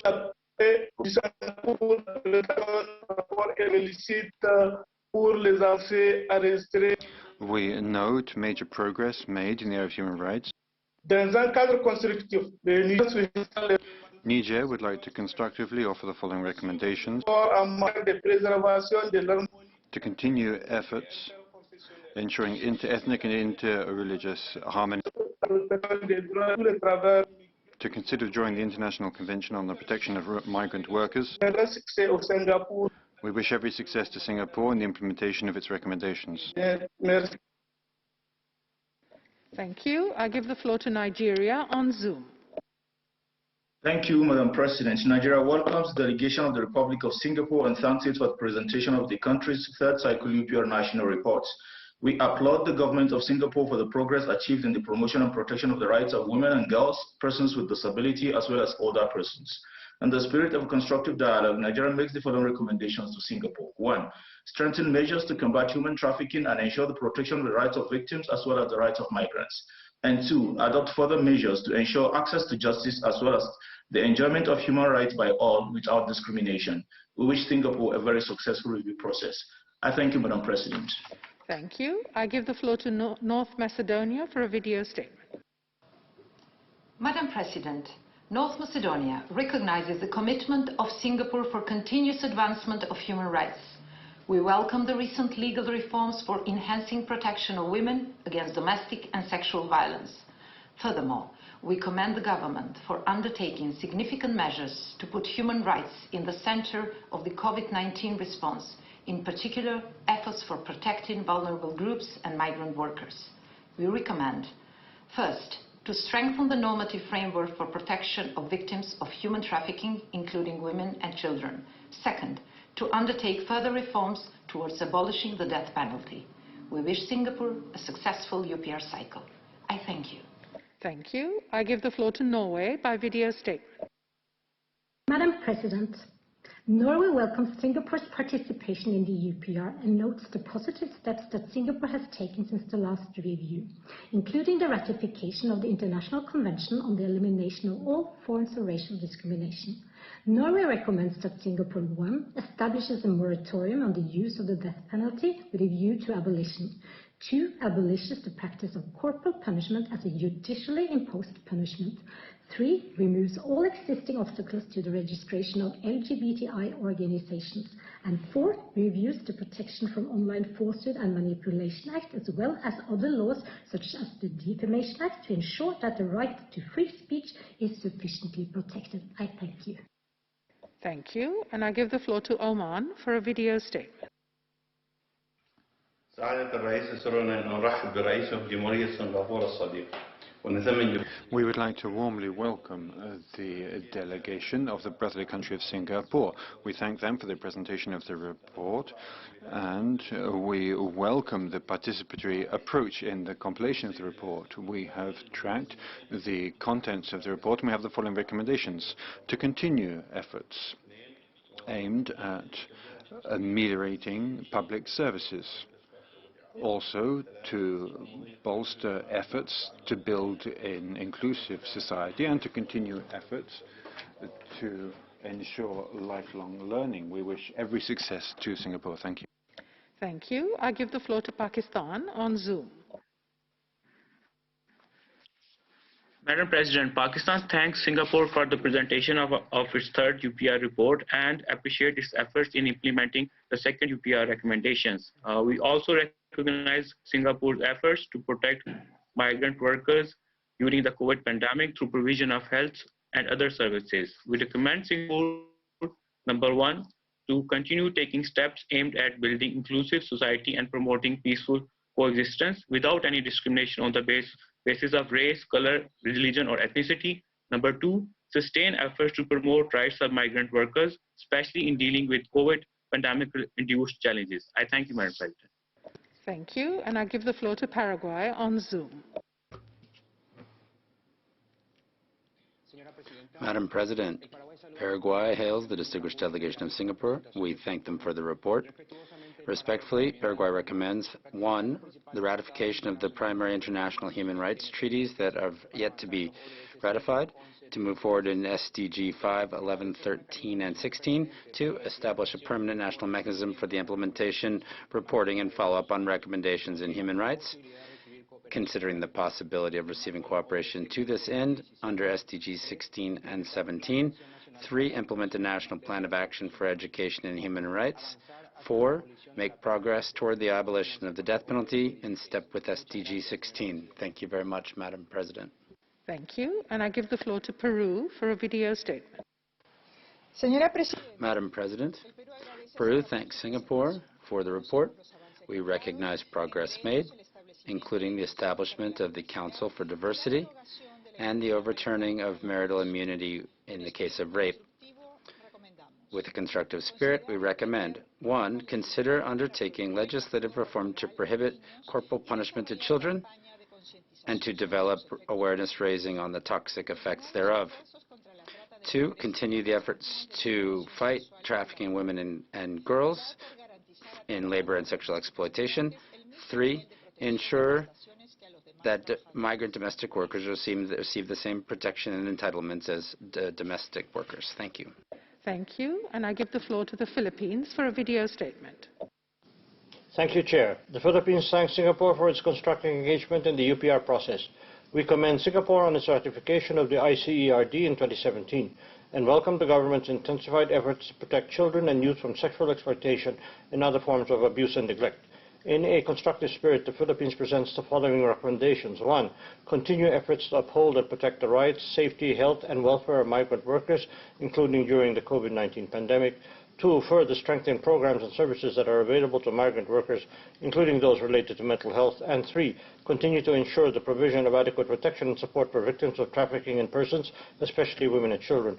We wish our ASEAN partner every success in this review cycle. Thank you, Chair. Thank you. And I give the floor to Poland for a video statement. Madam President, Poland thanks Singapore for its national report and participation in the third UPR cycle. Poland offers the following recommendations to Singapore: to introduce moratorium on capital punishment and take legislative reforms with a view to abolish death penalty; to raise minimum age of criminal responsibility to an internationally recognized standard; to implement measures increasing protection in law and in practice of exercising freedom of expression and freedom of assembly and association. At the same time, Poland notes with appreciation ratification of the International Convention on the Elimination of All Forms of Racial Discrimination by Singapore. I thank you. Thank you. And I give the floor to Portugal for a video statement. Chairperson, Portugal welcomes the delegation of Singapore and the country's efforts to implement the UPR recommendations, including to combat racism, enhance social cohesion and freedom of religion or belief. Portugal recommends that Singapore 1. Establishes a moratorium on the death penalty with a view to its abolition. 2. Amends the Public Order Act and relevant sections of the Penal Code to allow peaceful demonstrations without undue restrictions and to guarantee the right to peaceful assembly to all. 3. Ratify the International Covenant on Economic, Social and Cultural Rights. Portugal wishes Singapore a successful UPR. Thank you very much. Thank you. I give the floor to Qatar for a video statement. We welcome the Singaporean delegation and we thank them for the national report. We commend their efforts to fulfill their obligations in the field of human rights, namely implementing the accepted recommendations from the previous UPR. We commend efforts to also counter the consequences of the COVID pandemic. We submit the following recommendations. First, to pursue efforts to integrate persons with disabilities in society by building their capacities and securing their fair job opportunity. Second, to pursue more efforts to secure quality and affordable education to all children. And third, to establish a national human rights institution in line with Paris principles. Thank you, Madam President. Thank you. And I give the floor to the Republic of Korea by video statement. We commend Singapore for the positive development achieved since its last review, notably in the field of safeguarding the rights of migrant workers and persons with disability, as well as fostering ethnic and religious diversity. With such progress in mind, we would like to make the following recommendations. 1. Continue its efforts to accede to the core international human rights treaties, mainly ICCPR and ICESCR, to ensure that laws and policies on the rights to freedom of expression, peaceful assembly, and association comply with the relevant international human rights standards. 3. Move forward in the establishment of independent national human rights institution in full accordance with Paris principle. I thank you. Thank you. And I give the floor to Romania for a video statement. Thank you, Madam President. Romania welcomes the members of the delegation of Singapore to the UPR and would like to thank them for the comprehensive report. We commend the progress the Singaporean authorities have made in promoting and protecting human rights since the previous UPR cycle, and within this context we would like to make the following recommendations. To take into consideration the benefits of ratifying the ICCPR and the ICESCR, to continue to strengthen the legislative framework in order to cover all forms of discrimination against women, to continue the efforts of combating the human trafficking, especially of girls and women, and to pursue more comprehensive death penalty reforms with the ultimate aim of abolishing the death penalty altogether. We wish the delegation of Singapore a very successful UPR. I thank you. Thank you. And I give the floor to the Russian Federation for a video statement. Madam President, we positively assess the efforts of Singapore to implement the recommendations of the second cycle of the UPR. We note the efforts for the protection of human rights. With satisfaction, we note the implementation of the Russian recommendation to join the ICRD. We note the positive impact of steps by Singapore to protect and promote vulnerable population groups, including children, women, people with disabilities, and the elderly. We recommend continuing efforts to protect the rights of these categories of people. We consider that the efforts of Singapore to boost the quality of living of citizens, to eradicate poverty, to expand the list of social concessions, and to ensure protection of women are all positive. Their participation in the work of the authorities also. We believe that they should render all support for the institution of the family, and we note the effort to fight human trafficking. We recommend continuing efforts in this area. Thank you very much. Thank you. And I give the floor to Rwanda on Zoom. Thank you, Madam President. Rwanda commends Singapore for achieving universal health care coverage for all citizens. We also commend Singapore for ratifying in 2017 the International Convention on the Elimination of All Forms of Racial Discrimination. Our recommendations are: 1. Continue efforts to eliminate discrimination against children in vulnerable situations. 2. Continue efforts to increase the participation of women in decision-making positions, including in political and public life. 3, continue efforts to address cases of gender-based violence against women, including domestic and sexual violence. We wish Singapore a successful review. Thank you. And I give the floor to Saudi Arabia for a video statement. Madam Chair, I would like to welcome the Singaporean delegation, and I would like to seize this opportunity to commend their national report and their positive cooperation with the human rights mechanism in addition to the achievements lately. We commend the efforts in the field of protecting and promoting human rights, namely measures taken in order to promote rights of women, children, and persons with disabilities. We recommend the following. First, to continue efforts for a universal COVID-19 response and coverage to vulnerable groups. Second, to pursue efforts to ensure religious and ethnic harmony through the initiative to increase racial and ethnic interaction through dialogue and education. Finally, we wish prosperity and progress to Singapore and its people. Thank you. And I give the floor to Senegal on Zoom.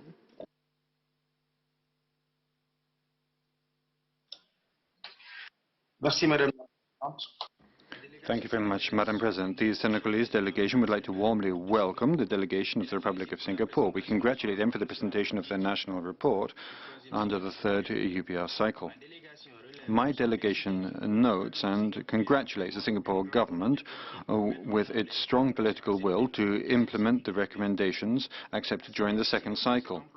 Singapore has worked to create the conditions propitious for new legislative and institutional provisions to ensure greater racial and religious harmony, but also to promote further human rights.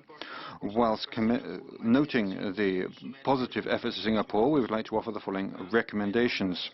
1, to put in place a national human rights institution in compliance with the Paris Principles, and 2, to strengthen policies to better help women and girls. To conclude, Senegal. I have to interrupt you, but your time is up. I now give the floor to Serbia for a video statement. The Republic of Serbia welcomes the delegation of Singapore and thanks the head of delegation for the presentation of the UPR national report.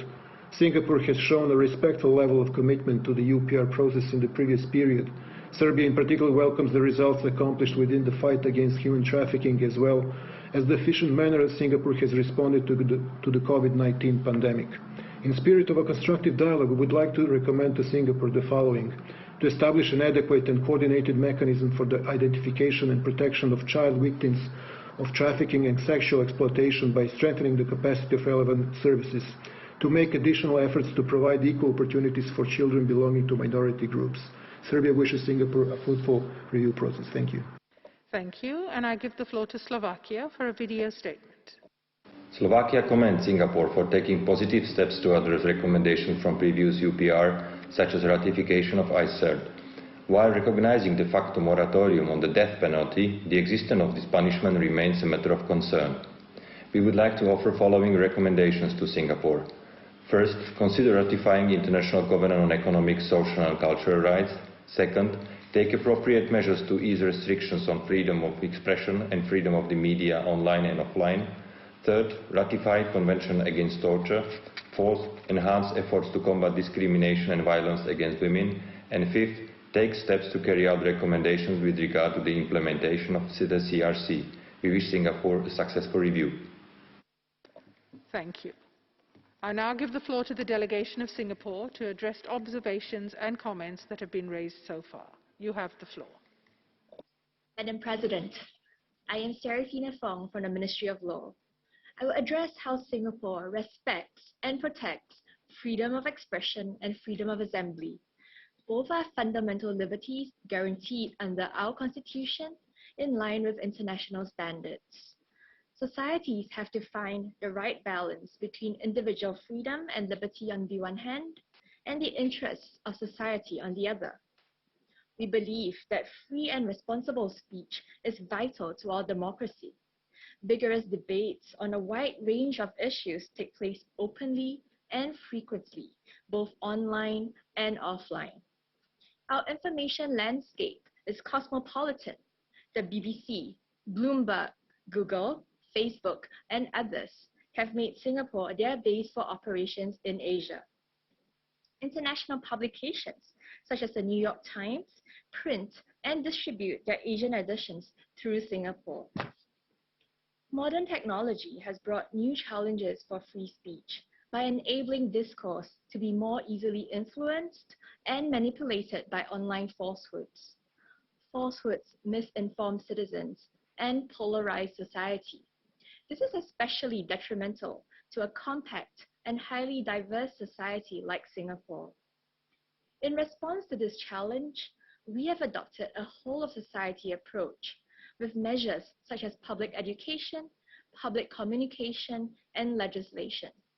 This includes the Protection from Online Falsehoods and Manipulation Act, or POFMA, which Belgium, Canada, Sweden, the UK, and the US had submitted questions on, and which Bahamas, Denmark, Netherlands, New Zealand, and others have spoken on. I have 3 clarifications on POFMA. First, POFMA relies primarily on correction directions, which allow us to attach health warnings to falsehoods that draw the reader's attention to the facts. The directions do not require removal of the statement and are not sanctions. The public may compare both accounts and make up their own minds. In this way, the democratic process is aided because the antidote to falsehoods is more speech, more information.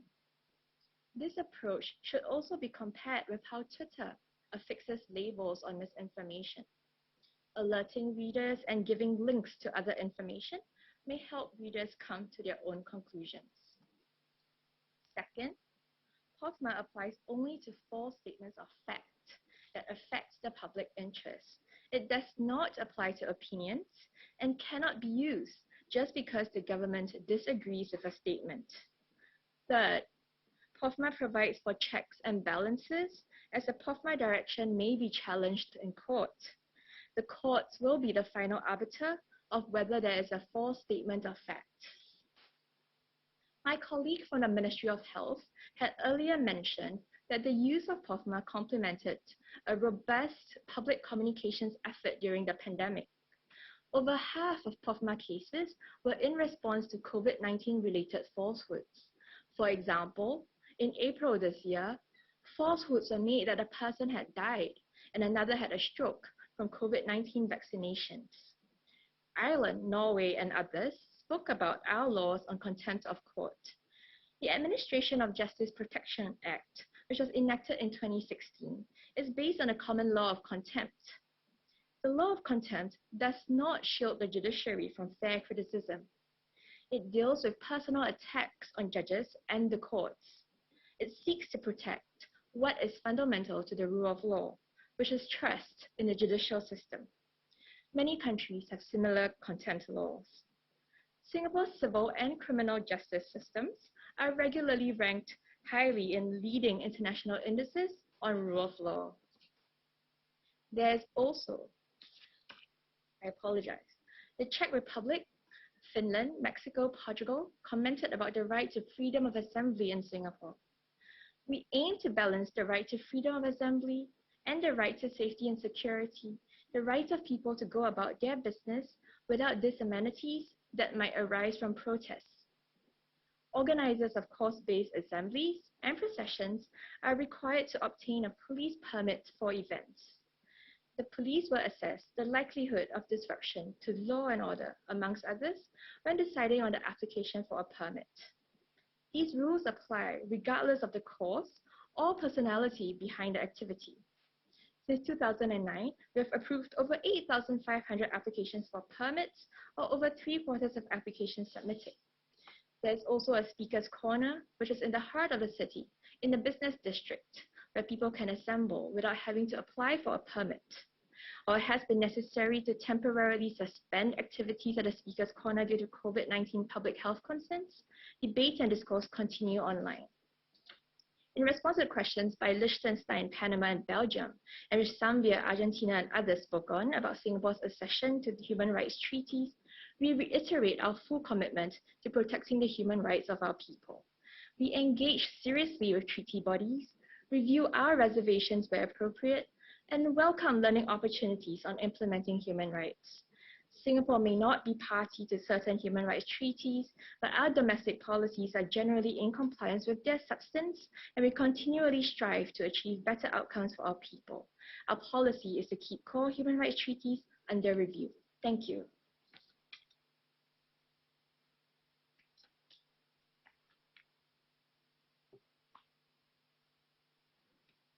Madam President, my name is Ling Ting Hui, and I am the Senior Director of the Policy Development Division at the Ministry of Home Affairs.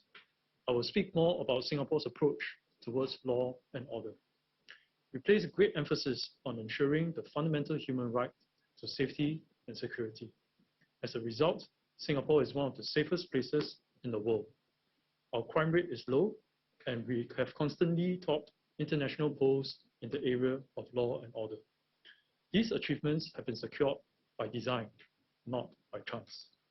Singapore's approach towards law and order is underpinned by our adherence to the rule of law, a robust criminal justice system with tough laws and enforcement, and effective rehabilitation of ex-offenders. We have professional and impartial law enforcement agencies and an independent judiciary. These institutions command a high level of trust from Singaporeans. I would like to address comments and questions raised by Albania, Australia, Austria, Brazil, Canada, Chile, and others regarding the death penalty. The death penalty is an important component of Singapore's criminal justice system. It is applied only after due process of law and with judicial safeguards. In our experience, it has been an effective deterrent against the most serious crimes, such as murder and drug trafficking.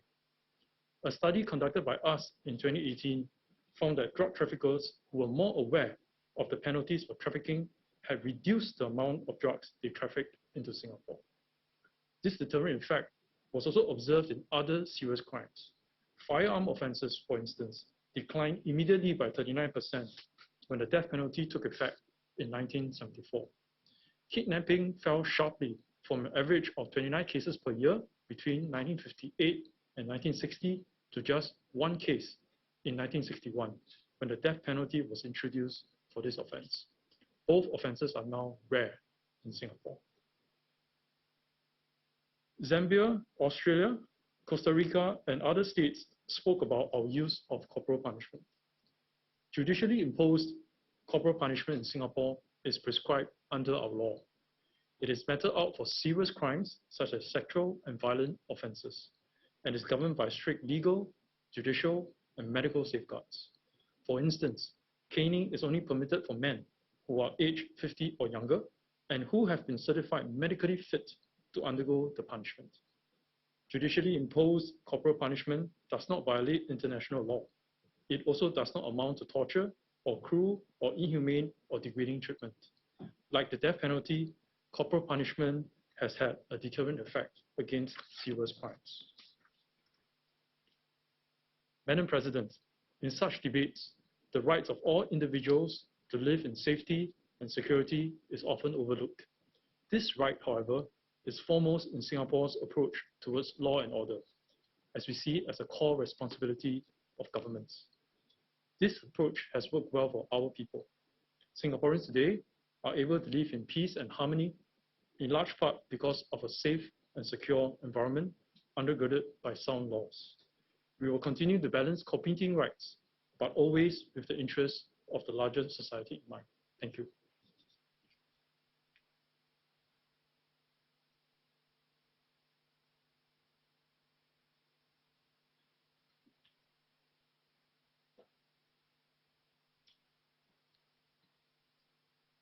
Madam President, my name is Farah Aljanid, and I'm the Director of Education and Student Development from the Ministry of Culture, Community and Youth. I will speak about Singapore's approach to race and religion.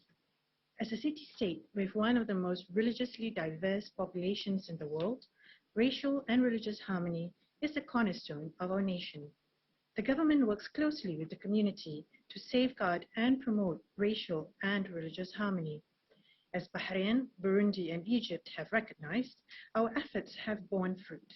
In a recent survey, more than 9 in 10 respondents felt that there was moderate to very high levels of racial and religious harmony in Singapore. we view our diversity as a strength. Our Constitution affirms that all are equal before the law, regardless of race, language, or religion. It also established Presidential Council for Minority Rights, which ensures that bills before Parliament do not discriminate against any race or religion. To ensure equitable racial representation in our highest political office, we amended our Constitution in 2016 to allow for reserved presidential elections. In 2017, Madam Halima Yaakob was elected as our second Malay and first female president.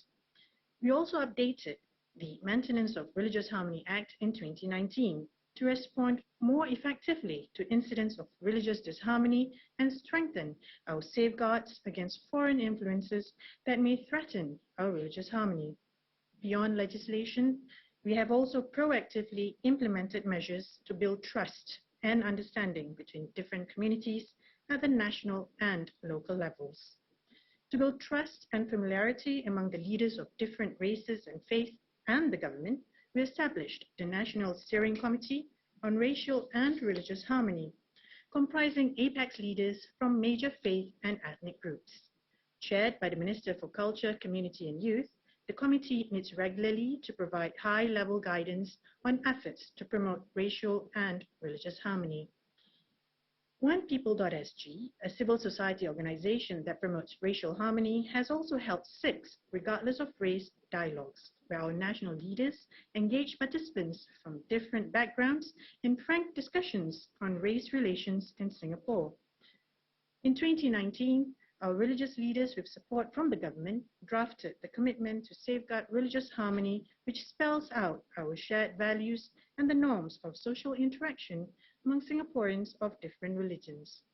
More than 750 religious and community organizations have affirmed this commitment. At the community level, we have established interfaith platforms known as interracial and religious confidence circles in every constituency. These circles serve to deepen understanding between religious, ethnic, and community groups through activities such as heritage trails, dialogues, and various ethnic and religious celebrations. We have also provided support to community-led initiatives, including more than $5 million in grants to almost 200 community projects since 2013 through the government's Harmony Fund. In addition, in 2017, we launched BRIDGE, which stands for Broadening Racial and Religious Interaction Through Dialogue and General Education. This framework encourages more ground-up community programs that provide safe spaces and opportunities to foster greater understanding and appreciation of our diversity. On the international stage, we have underscored Singapore's commitment to social cohesion through our ratification of the International Convention on the Elimination of All Forms of Racial Discrimination in 2017, as noted by Australia, Italy, Ethiopia, and other nations.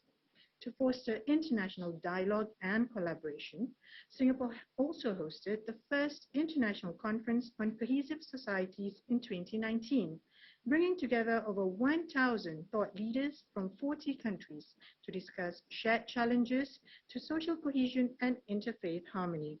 Singapore will hold the second edition of this conference in 2022. Madam President, Singapore does not take the social harmony we enjoy today for granted.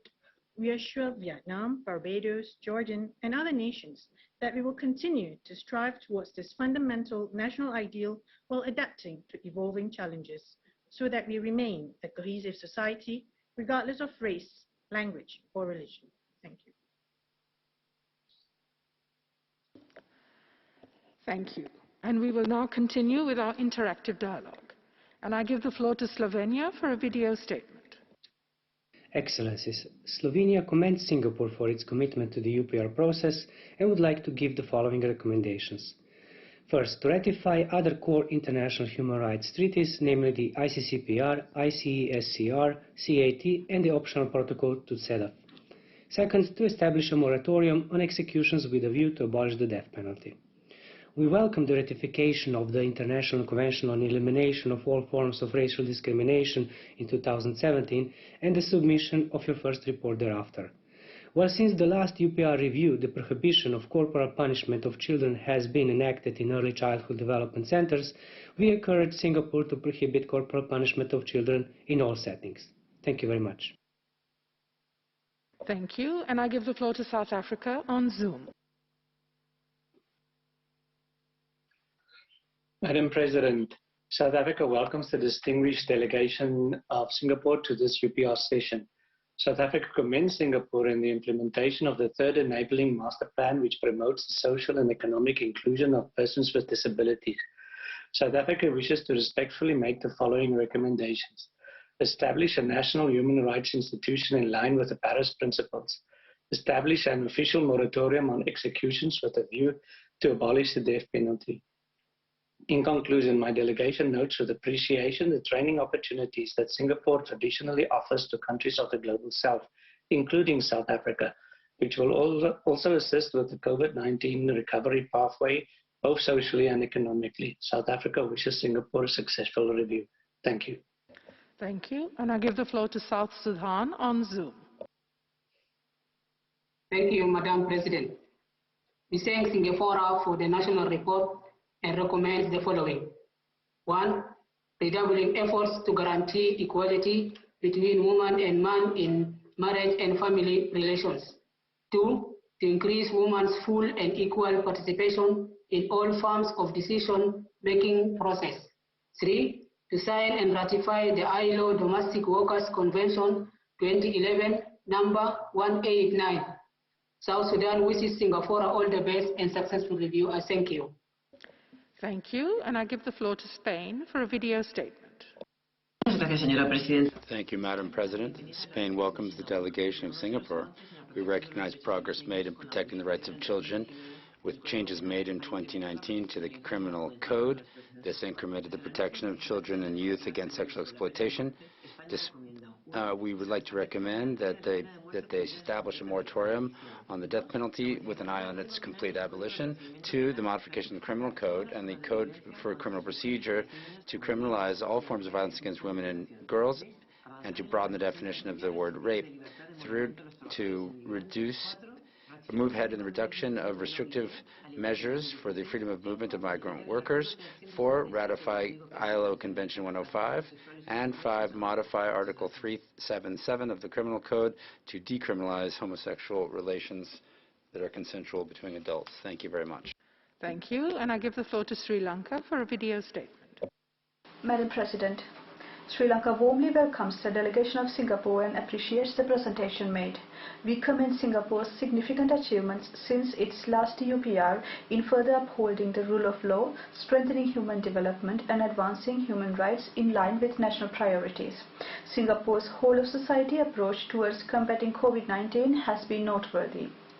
While recognizing the progress already achieved, Sri Lanka recommends that Singapore continues to protect and promote the rights, well-being and safety of migrants, steps up measures to advance the rights of the elderly population, and further advances the right to education, particularly for children from low-income families.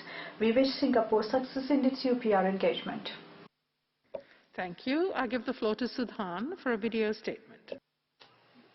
Madam President, Sudan welcomes the delegation of Singapore to the third cycle of the UPR working group and thanks them for presenting the national report. We acknowledge with satisfaction the efforts taken by the government of Singapore, in particular with regard to upholding its people's right for socio-economic developments. In the spirit of constructive dialogue, Sudan would like to offer the following recommendations. 1. Consider acceding to the international human rights conventions that Singapore is not a party yet. 2. Continue efforts to address the effects of climate change through implementing its long-term low-emission development strategy. We wish Singapore every success in this review. I thank you, Madam President. Thank you. And I give the floor to Sweden for a video statement. President, Sweden welcomes Singapore's efforts to improve the situation for migrant workers and the initiative 2021, the year of celebrating SG women. Sweden remains deeply concerned about the continued use of the death penalty and corporal punishment. Sweden would also like to encourage further efforts to end discrimination based on gender, sexual orientation and gender identity, and make the following recommendations. 1. take concrete steps towards abolition of the death penalty and corporal punishment. 2. Include gender as a ground for discrimination in the national law against discrimination. 3. Repeal the criminalization, as stipulated in the Penal Code, of consensual male-to-male sexual relations. Thank you. Thank you. And I give the floor to Switzerland on Zoom. Madame la Présidente, la Suisse... Madam President, Switzerland would like to thank Singapore for its presentation and offer the following 4 recommendations: to expand the protection of the Employment Act for migrant workers, to introduce new guarantees to access for information and public data, to comply with national legislation on the death penalty, to bring it in line with the new standards, notably for kidnapping and drug crimes, and also to adhere to the 1977 protocol and the Rome Statute on the International Criminal Court. Thank you. Thank you. I give the floor to the Syrian Arab Republic on Zoom. Thank you, Madam President. We thank the delegation for the presentation of developments in the field of protecting and promoting human rights. Singapore was able to adapt these efforts under COVID-19 to ensure the protection of the most vulnerable groups through strengthening social support mechanisms, in addition to the important efforts in providing reliable channels to obtain information related to the pandemic. Syria has the following recommendations. 1. To continue to ensure Singapore's COVID-19 response is inclusive and takes into account the rights of vulnerable groups. 2. Strengthen efforts to promote and protect human rights for persons with disabilities. Thank you, Madam President. Thank you. And I give the floor to Tajikistan on Zoom. Thank you, Madam President. We welcome delegation of Singapore and wish the success UPR review. We recommend to continue to expand the common space among different racial and religious groups to protect religious and racial diversity. Second, to continue to strengthen legislation and policies to protect children and youth from sexual exploitation and abuse. We note that Singapore's approach to human rights guided by a fundamental goal of ensuring equality, harmony, and opportunities for all citizens. Thank you, Madam President. Thank you. And I give the floor to Thailand for a video statement. Madam President, as a fellow ASEAN member, Thailand commends Singapore's continued efforts in promoting social harmony, recognizing its commitment, particularly during the COVID-19. We recommend Singapore to continue its efforts in strengthening safeguards for the well-being of migrant workers, including to improving the purpose-built dormitory facility.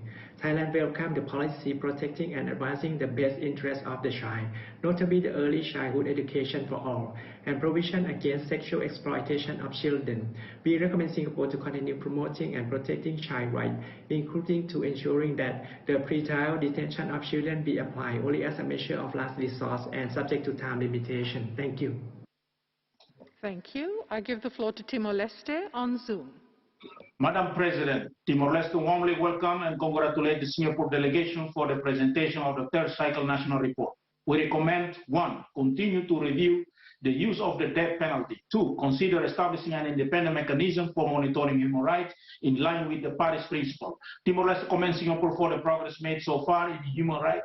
In particular, my delegation welcomes Singapore's response to COVID-19, the establishment of a task force on family violence and adoption of Vulnerable Adults Act, and the launch of the Broadening Racial and Religious Interaction Through Dialogue and General Education Initiative. Timor-Leste wish Singapore a successful review. I thank you, Madam President. Thank you. And I give the floor to Togo for a video statement. Togo welcomes the progress achieved by Singapore since the last UPR cycle, notably the decision to continue to modify legislation on the punishment for certain types of murder and drug trafficking.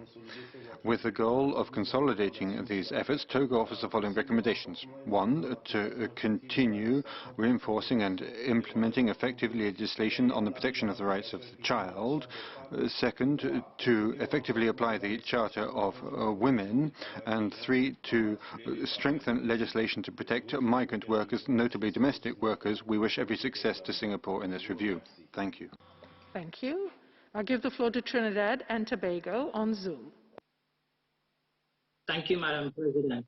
Trinidad and Tobago is pleased to participate in the third cycle review of Singapore and congratulates it on its continuing efforts and advancements since its last review, particularly in relation to efforts in caring for and empowering persons with disabilities, protecting, supporting, and empowering women and girls, and protecting racial and religious diversity. Trinidad and Tobago welcomes Singapore's ratification of the International Convention on the Elimination of All Forms of Racial Discrimination in 2017. Trinidad and Tobago recommends that Singapore continues to give consideration to the ratification of ILO Convention number 111. Trinidad and Tobago wishes Singapore a successful review. Thank you. Thank you. I give the floor to Tunisia for a video statement. Thank you, Madam President. My delegation welcomes Singapore and welcomes them and thanks them for their report, and we have valued the progress made by Singapore in promoting and protecting the rights of children and youth and women empowerment and fighting human trafficking, as well as measures taken to protect migrants, foreign workers and domestic workers, protecting cultural diversity and social integration programs for the elderly and disabled. In the context of positive constructive dialogue, we recommend the following. First, to continue the efforts to develop human rights.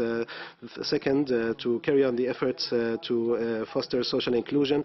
Third, the efforts towards fighting human trafficking. Thank you, Madam President. Thank you. And I give the floor to Turkey for a video statement. Madam President, we warmly welcome the distinguished delegation of Singapore. We commend Singapore's pursuit of social equality, where every citizen benefits from socio-economic progress. We recognize Singapore's progress in the field of women and children's rights, integration of persons with disabilities, supporting elderly persons, freedom of belief, and fair and equal access to health services. As a result of the steps taken by Singapore against COVID-19, several cases and deaths were kept at minimum. We look forward to continuing exchanging best practice in the international forum, including with Singapore. We recommend Singapore to carry on its efforts towards expanding the common space among all segments of the society, as well as their harmonious coexistence and integration on the basis of rule of law. We wish Singapore all success during its third UPR. I thank you. Thank you. And I give the floor to Turkmenistan on Zoom. Thank you, Madam President. Turkmenistan extends its warm welcome to the distinguished delegation of Singapore to the UPR Working Group session, welcoming the efforts made by the government of Singapore in strengthening the promotion and protection of human rights and its inclusive approach to the human rights issues. Turkmenistan recommends 1. To take further steps on strengthening the protection of rights of children, women, and persons with disabilities. 2. To continue implementing socio-economic and development strategies in a way that it will cover all sectors of society. 3. To enhance ongoing efforts to review and bring the legislation in line with the commitment to the international human rights obligations of Singapore. Finally, we wish Singapore every success during its third cycle of UPR. I thank you, Madam President. Thank you. And I give the floor to Ukraine for a video statement. Madam President, we welcome the delegation of Singapore and thank for presentation of the national report. Ukraine commends the progress achieved by Singapore in the promotion and protection of human rights since previous UPR cycle and welcomes country's ratification of ICEIB. To maintain the effort, Ukraine would like to recommend to the government of Singapore to ratify remaining core international human rights treaties, to establish an independent national human rights institution in line with the Paris principles, and to establish moratorium on capital punishment with a view of abolishing death penalty. Ukraine wishes Singapore a successful review. I thank you. Thank you. And I give the floor to the United Arab Emirates for a video statement. Madam President, the UAE would like to welcome the Singapore delegation, and we thank them for the comprehensive approach in the consultations conducted to compile this report. We congratulate them on their progress in human rights, notably on the right to health and healthcare, thanks to the remarkable methodology to deal with the COVID-19 pandemic. In this line, we offer the following recommendations: to continue actions with stakeholders to guarantee a global response to the COVID-19, a comprehensive response for vulnerable people, and to facilitate the creation of a common space between the members of different racial and religious groups to strengthen harmony. Thank you. Thank you. And I give the floor to the United Kingdom for a video statement. The United Kingdom commends Singapore's ratification of the CERD and efforts to improve women's rights. As with all countries, we continue to urge a moratorium on executions as the first step towards abolition and the removal of judicial corporal punishment and detention without trial. We recommend Singapore 1. Adopt further legislation against modern slavery, including reporting provisions for corporations, ensuring recruitment fee caps are enforced, greater flexibility to move between employers and statutory hours of rest and leave for foreign domestic workers. 2. Adopt an open merit-based process when selecting national candidates for UN treaty body elections. And 3. Implement comprehensive legislation protecting people from discrimination on the basis of age, disability, sex, sexual orientation, race, religion or belief. Thank you. Thank you. And I give the floor to the United States for a video statement. The United States warmly welcomes the delegation from Singapore. We recommend that Singapore, 1. End criminalization of consensual same-sex relations and increase protection against discrimination on the basis of gender identity and sexual orientation, including through enacting comprehensive anti-discrimination legislation. 2. End use of legal and administrative actions, including criminal defamation lawsuits that curb freedom of expression and peaceful assembly. And 3. Address gaps in employment rights and protections for migrant workers, such as the exclusion of domestic workers under the Employment Act. We commend Singapore for its first labor trafficking conviction and enhancing gender equality through a policy review. Thank you. Thank you. And I give the floor to Uruguay for a video statement. Uruguay appreciates the report from the delegation of Singapore. We would like to recommend the following. 1.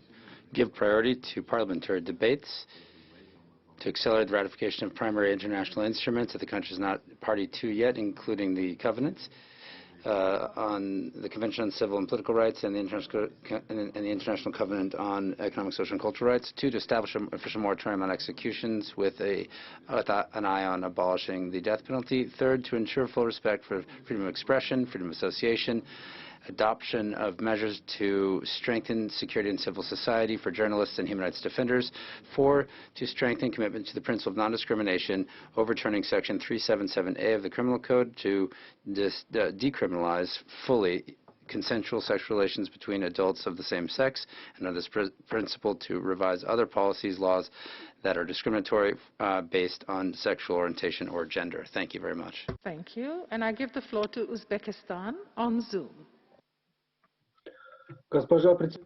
Madam President, we hail the Singapore delegation and we offer our gratitude for their work under the UPR. We note with satisfaction the consistent efforts by the country to protect and promote human rights. We particularly note efforts aimed at mitigating adverse effects of the pandemic. We offer the following recommendations. 1. To continue work to protect and promote the rights of children and youth. 2. To adopt a roadmap to ensure the protection of the interests and development of women and to ensure its successful implementation. 3. To increase efforts for targeted assistance for schoolgoers from low-income families. We wish every success to Singapore. Thank you. Thank you. And I give the floor to Vanuatu for a video statement. Madam President, Vanuatu warmly welcomes the delegation of Singapore to this review and thanks it for the comprehensive presentation.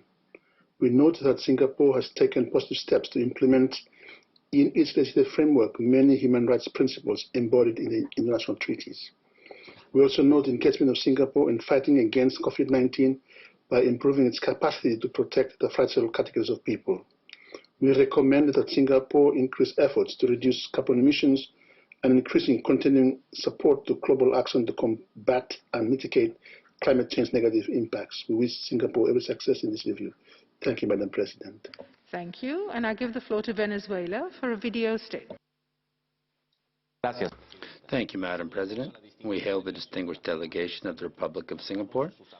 We place high value on their progress in implementing UPR recommendations. Singapore has invested a great deal in protecting their inhabitants from the pandemic, with some $7.4 billion in transfers for social assistance, free vaccinations for all, including migrant workers. We commend the government and we recommend, first, that they continue with their efforts to improve protection of women and girls against violence through policies and laws, and two, continue to broaden common space between racial and religious groups to promote social inclusion, respect, and racial harmony. We wish you the greatest of success in this UPR. Thank you very much. Thank you. And we will return to Kuwait for a video statement. السيد الرئيس، لقد اطلع وفد بلادي باهتمام بالغ على التقرير المقدم من وفد Madam President, we have followed attentively the report submitted by Singapore, and we praise the efforts implemented to compile the report, which reflect the interest that Singapore has in the protection and promotion of human rights. We are delighted to see measures taken by Singapore to implement and follow up on recommendations. This has made it possible to have a net improvement of the human rights situation, notably through cooperation with the rapporteurs and human rights experts. Madam President, my country's delegation would like to submit a number of recommendations linked to boosting efforts for the protection of women in the face of gender-based violence, strengthening the protections for underprivileged people, and strengthening protections for children and young people. Thank you. Thank you. And this was the last speaker on our list. I now give the floor back to the delegation of Singapore to address observations and comments and to make final remarks. The floor is yours. Madam President, distinguished delegates, I thank all delegations that have participated actively in Singapore's third UPR today. We are humbled by your positive words and acknowledgement of Singapore's efforts to build a more inclusive, cohesive, and resilient society. We also appreciate the frank feedback on areas that Singapore has further room to improve upon. While most issues raised have already been covered by my delegation, I would like to address 3 additional issues. Several delegations from the European Union, Australia, New Zealand, South Africa, Mexico, Malawi, Brazil, Canada, Latvia, Lithuania, among others, have raised the death penalty. As my colleague mentioned earlier, we impose the death penalty only for the most serious crimes. We fully recognize that capital punishment is final and irreversible.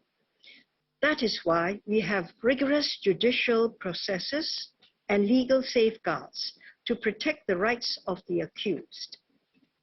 This includes providing free legal counsel at trial and on appeal to ensure that all persons accused of capital offenses have adequate legal representation. Capital punishment is imposed only after due process and in strict accordance with the law by an independent and impartial judiciary. The prosecution bears the burden of proof beyond reasonable doubt. Every capital case is tried in the High Court and can appeal to the Court of Appeal. Even where there is no appeal, the Court of Appeal must review the conviction for which capital punishment has been imposed and be satisfied as to the correctness, legality, and propriety of the conviction and sentence before capital punishment can be meted out. Capital punishment is an issue on which countries continue to have differing views. It reflects the current state of international law, which continues to lack consensus on the matter. Ultimately, the decision on whether to have the capital punishment is a sovereign one. In Singapore, our view is that the government has a responsibility to protect the fundamental right of our citizens to live in safety and security. Just as Singapore respects the decisions of states who have abolished the death penalty, We hope for similar respect for our decision to retain it. Now, the delegations from Belgium, Denmark, Germany, Panama, Spain, Sweden, the United States, and others, Israel included, have raised the issue of freedom of expression. We all agree that freedom of expression must come with responsibility. This is particularly important in a compact, multiracial, and multi-religious city-state like Singapore. Our laws governing the freedom of expression, including the Protection from Online Falsehoods and Manipulation Act, or POFMA, have been written with this in mind. Let me underscore that POFMA only tackles falsehoods, and it does so in a calibrated way, primarily through the tagging of corrections, and is subject to judicial oversight. It does not cover criticisms, opinions, satire, or parody. Falsehoods left unchecked can undermine the marketplace of ideas and free speech itself. They can seriously damage society by pushing people to the extremes and poisoning trust in institutions. The pandemic has highlighted how important trust is as a social asset. In times of crisis, governments which enjoy trust can secure the cooperation of their populations more swiftly and react more effectively. On defamation, our approach is simple and not unique to Singapore. We believe not only in fair comment, but also that every individual has the right to protect his or her reputation against unfounded or scurrilous allegations. Our defamation law protects that right by allowing defamatory allegations to be challenged in court before an independent judiciary. Finally, I will touch on the LGBT issue, which was raised by the United States, Sweden, countries from the European Union, Australia, Iceland, Ireland, Israel, Luxembourg, and New Zealand, among others. Let me reiterate that for Singapore, the LGBT community are valuable members of our society. The government does not tolerate violence, abuse, discrimination, and harassment against the community. An annual Pink Dot event in Singapore has been organized by the LGBT community for the past 12 years. While Section 377A of the Penal Code remains on the books, the government has stated clearly that it is not enforced. In the context of Singapore, where attitudes towards homosexuality are still evolving and various communities hold different views, any move by the government must take into consideration the sentiments of all communities. We believe it is better to let the situation evolve gradually. Madam President, let me assure you that we will thoroughly examine the recommendations received today in consultation with all relevant stakeholders and consider how they can be implemented and best contribute to the promotion and protection of human rights in Singapore. As I mentioned in my opening statement, the realization of human rights is a continuous journey, and no one can claim to be perfect. This is the premise of the UPR.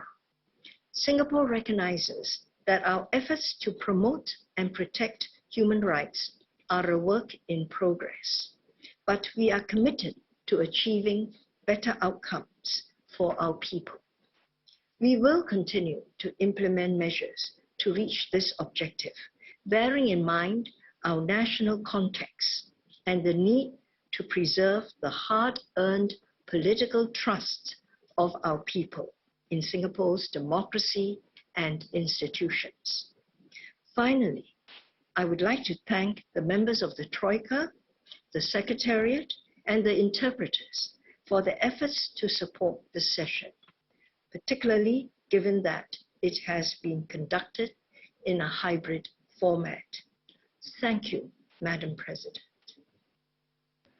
I thank Her Excellency and the delegation for the presentation and participation in this review. The report of the review will be prepared by the members of the Troika, namely the representatives of Cameroon, the Russian Federation, and Uzbekistan. In accordance with the procedure implemented since 2015, the recommendation section is scheduled for distribution on Friday, the 14th of May at 12:30 p.m. and will be adopted on the same day as from 3:30 p.m. The full report, including the summary section, will be circulated by email on Friday, the 21st of May, 2021. This brings us to the end of our meeting. We will reconvene this afternoon at 2:30 p.m. for the review of Sierra Leone. Speaking time will be 1 minute and 5 seconds for all. Inscribed speakers who wish to withdraw from the list are kindly invited to inform the Secretariat at the latest 30 minutes before the start of the review. This meeting is hereby closed.